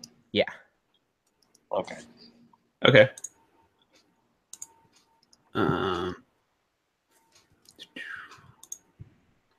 So let's do that.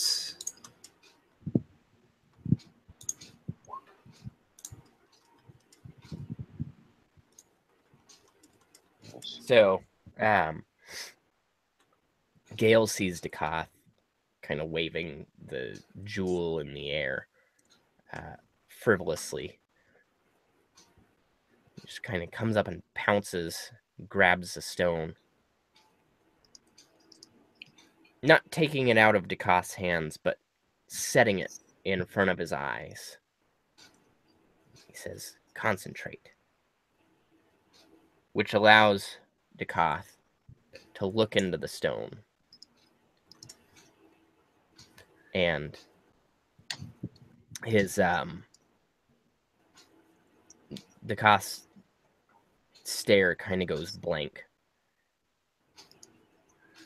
as Matt, your character, becomes psychically linked with Slyborn for a Oh, moment. wow. You contact me so soon. Yes, I apologize for that. We did not expect to need you so soon, but the town we were from, as you were aware, where Brumblemar was, we returned to it in ruins.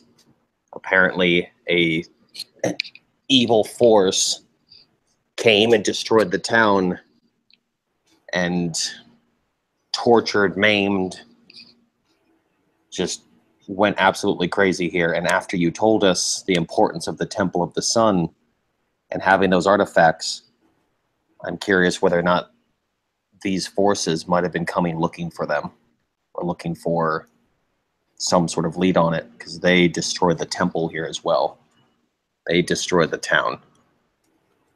Yes, shortly before I let go of Brumblemar's consciousness, I felt him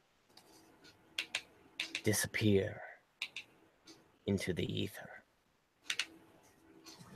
I did not know what it was, but this apparently is what it is.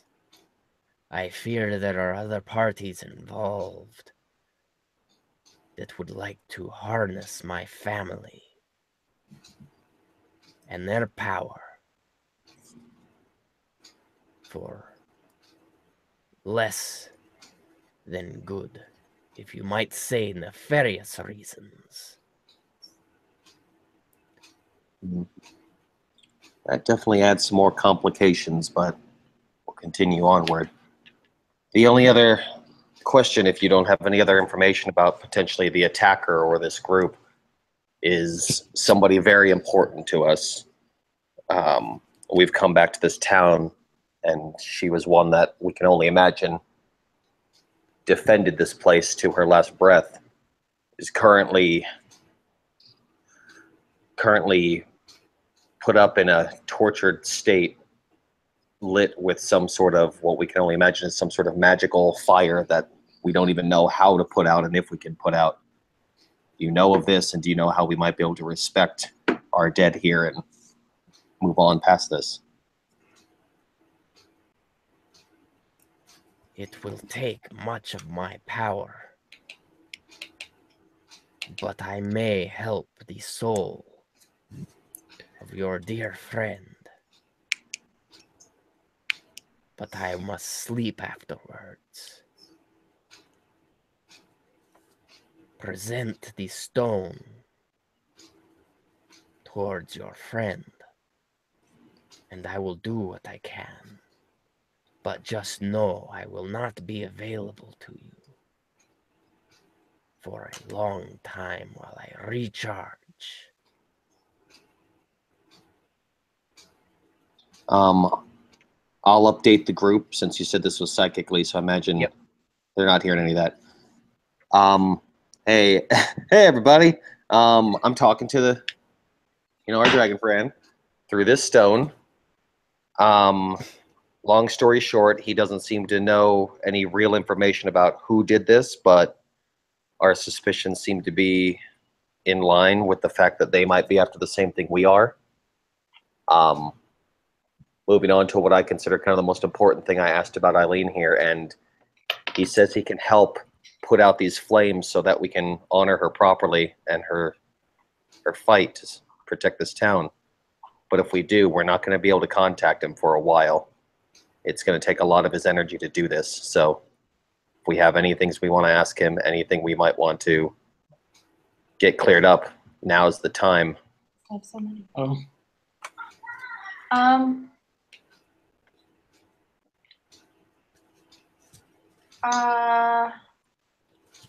I think we should just do it. I mean, We can't leave her like this. No, we can't. Absolutely. He definitely deserves better. Well, sounds like we're agreed then.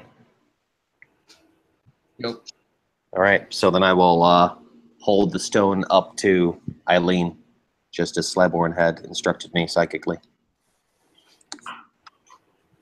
So you hear fading from your mind's eye, Dakath, it is done. And as the whisper fades, an aura, a black aura, explodes out of the stone. And anything in, I'd say a 50-foot radius around you is completely extinguished, and any unnatural blight that had formed, any charred remains, return to a natural state, and you're left in a circle of relative peace and relative cleanliness as the stone becomes unbearably hot. Sears your hands for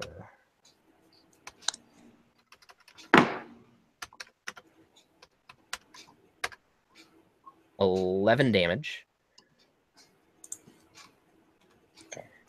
And make a dex saving throw to see if you can hang on to it after that. All right, dex saving throw. And it sears your hands to the point where you can no longer bear, and it drops to the ground. Okay. Seemingly intact. And Yeah. I swear if it broke from being dropped on the ground, I'd be like, fuck, Yeah. he's going to kill us. He wakes up. Trust me with your mother's soul. Break it 3 hours later. Sorry. you look up at the once gnarled body of Eileen Lynn, and while still impaled on this gnarly wooden stake, she appears to be the woman you knew, and not the charred husk that you arrived to see. Thank you, Slyborn. That actually goes a long way to helping me trust this dragon. Yeah, right? Yeah. I say we take Eileen down and clean her up as best we can, and Yeah, there's nobody else around. We can take our time, do it right, and let the stone cool down in the meantime too. Yeah. Yep.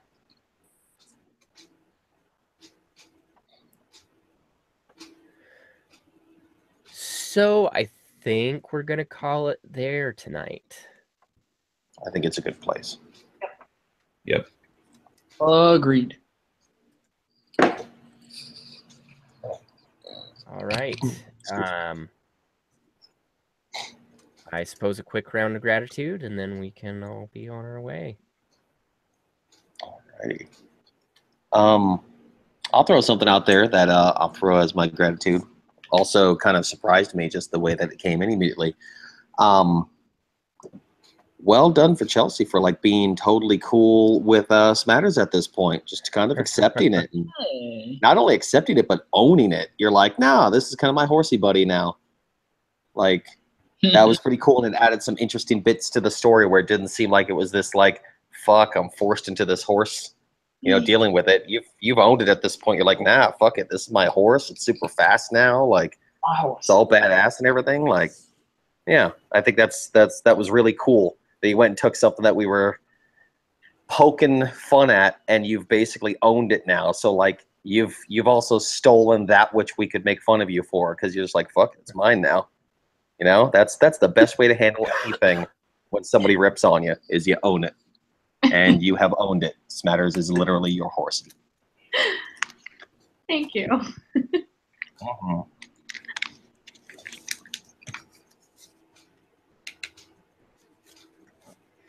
So I'll also give my thanks to Ryan tonight, because I liked how you stayed in character when you piped up and were asking, "Can we get half of that loot now?" I thought that was great, and then the whole tail bump thing was. Oh, the funny. tail bump. Yeah, that was so in line. That was great. Yeah. I'm gonna give mine to Mike because I always wanted to be friends with the dragon. Now I am. Whether it's or not, I'm gonna take what I can get. Mm-hmm. Um, You realize you've caused him to now beat people with the tail and go like, "I just gave you a tail whack." No, but like Fucking gonna ruin people. we're gonna come back around to that, and Okay, yeah, get him back to it. Yeah, there you go. we're gonna figure it out. no, I You'll told get it there. you did it right. First No, try. you don't get to say. He's gonna teach it to his mom. Mother, tail whack. I love it. And he's got I such great. will- Oh God. I'd like to give my thanks to Mike and to Gail, because you didn't have to come with me to get Smatters, and you did, and I really appreciate that. Legit. And for the dragons and the town that's now burned to the ground. I do what I can. I've got to say, I don't know about you guys, but I mean, it definitely goes extra kudos to Mike. Is you built up Eileen's importance to us so much that it was fucking sad that she's like killed, and I think it was that much more gratifying that we were able to do something to kind of ease her, and it really added some like emotion to the story as opposed to just the town being on fire. It's like, oh no, it's worse than that. Yeah. So that was really something. And I think it's going to be a shock to our comrades when they come back next week in a couple weeks. Oh, hey, by the way, you guys missed out on our, fearless leader tortured. And the whole town's burned to the ground. Yeah, right. We met a dragon. I am, by the way. Yeah, this was a big session to miss. Yeah. Yeah, there's a lot. But I'm gonna give a little bit of gratitude to Chris. As always, I just love the way you play your character. It's so quirky and funny, and just is like so flavorful. I love it. And also to Matt for kind of being Slyborn's guy and going with that. He's my guy. He's my guy, my dragon friend. Yeah, we probably wouldn't have made it through that story encounter without the leadership of Jakoth there. That was pretty cool. I had some decent rolls in there, despite having to use the Q for the one. But yeah, I had to offset the treating the dragon like a puppy maneuver. That worked out pretty well. It was a great idea. I remember specifically hearing Mike as he goes, like, "Oh, you want to try animal handling?" Yeah, you can do that. Like I heard that, and for the minimal experience I've had with DMs, I'm like, oh shit. He's basically just going, yeah. Even if you would have rolled a natty 20, it probably would have been something weird, like it still wouldn't have worked out. It would have been great. No, I know. Yeah. I heard it in his voice, and I was like, fuck it. Do it anyway. Love it. Yeah, great session, guys.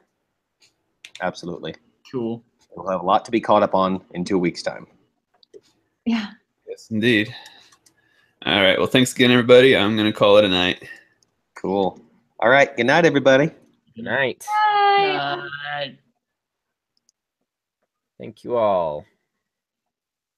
Bye now.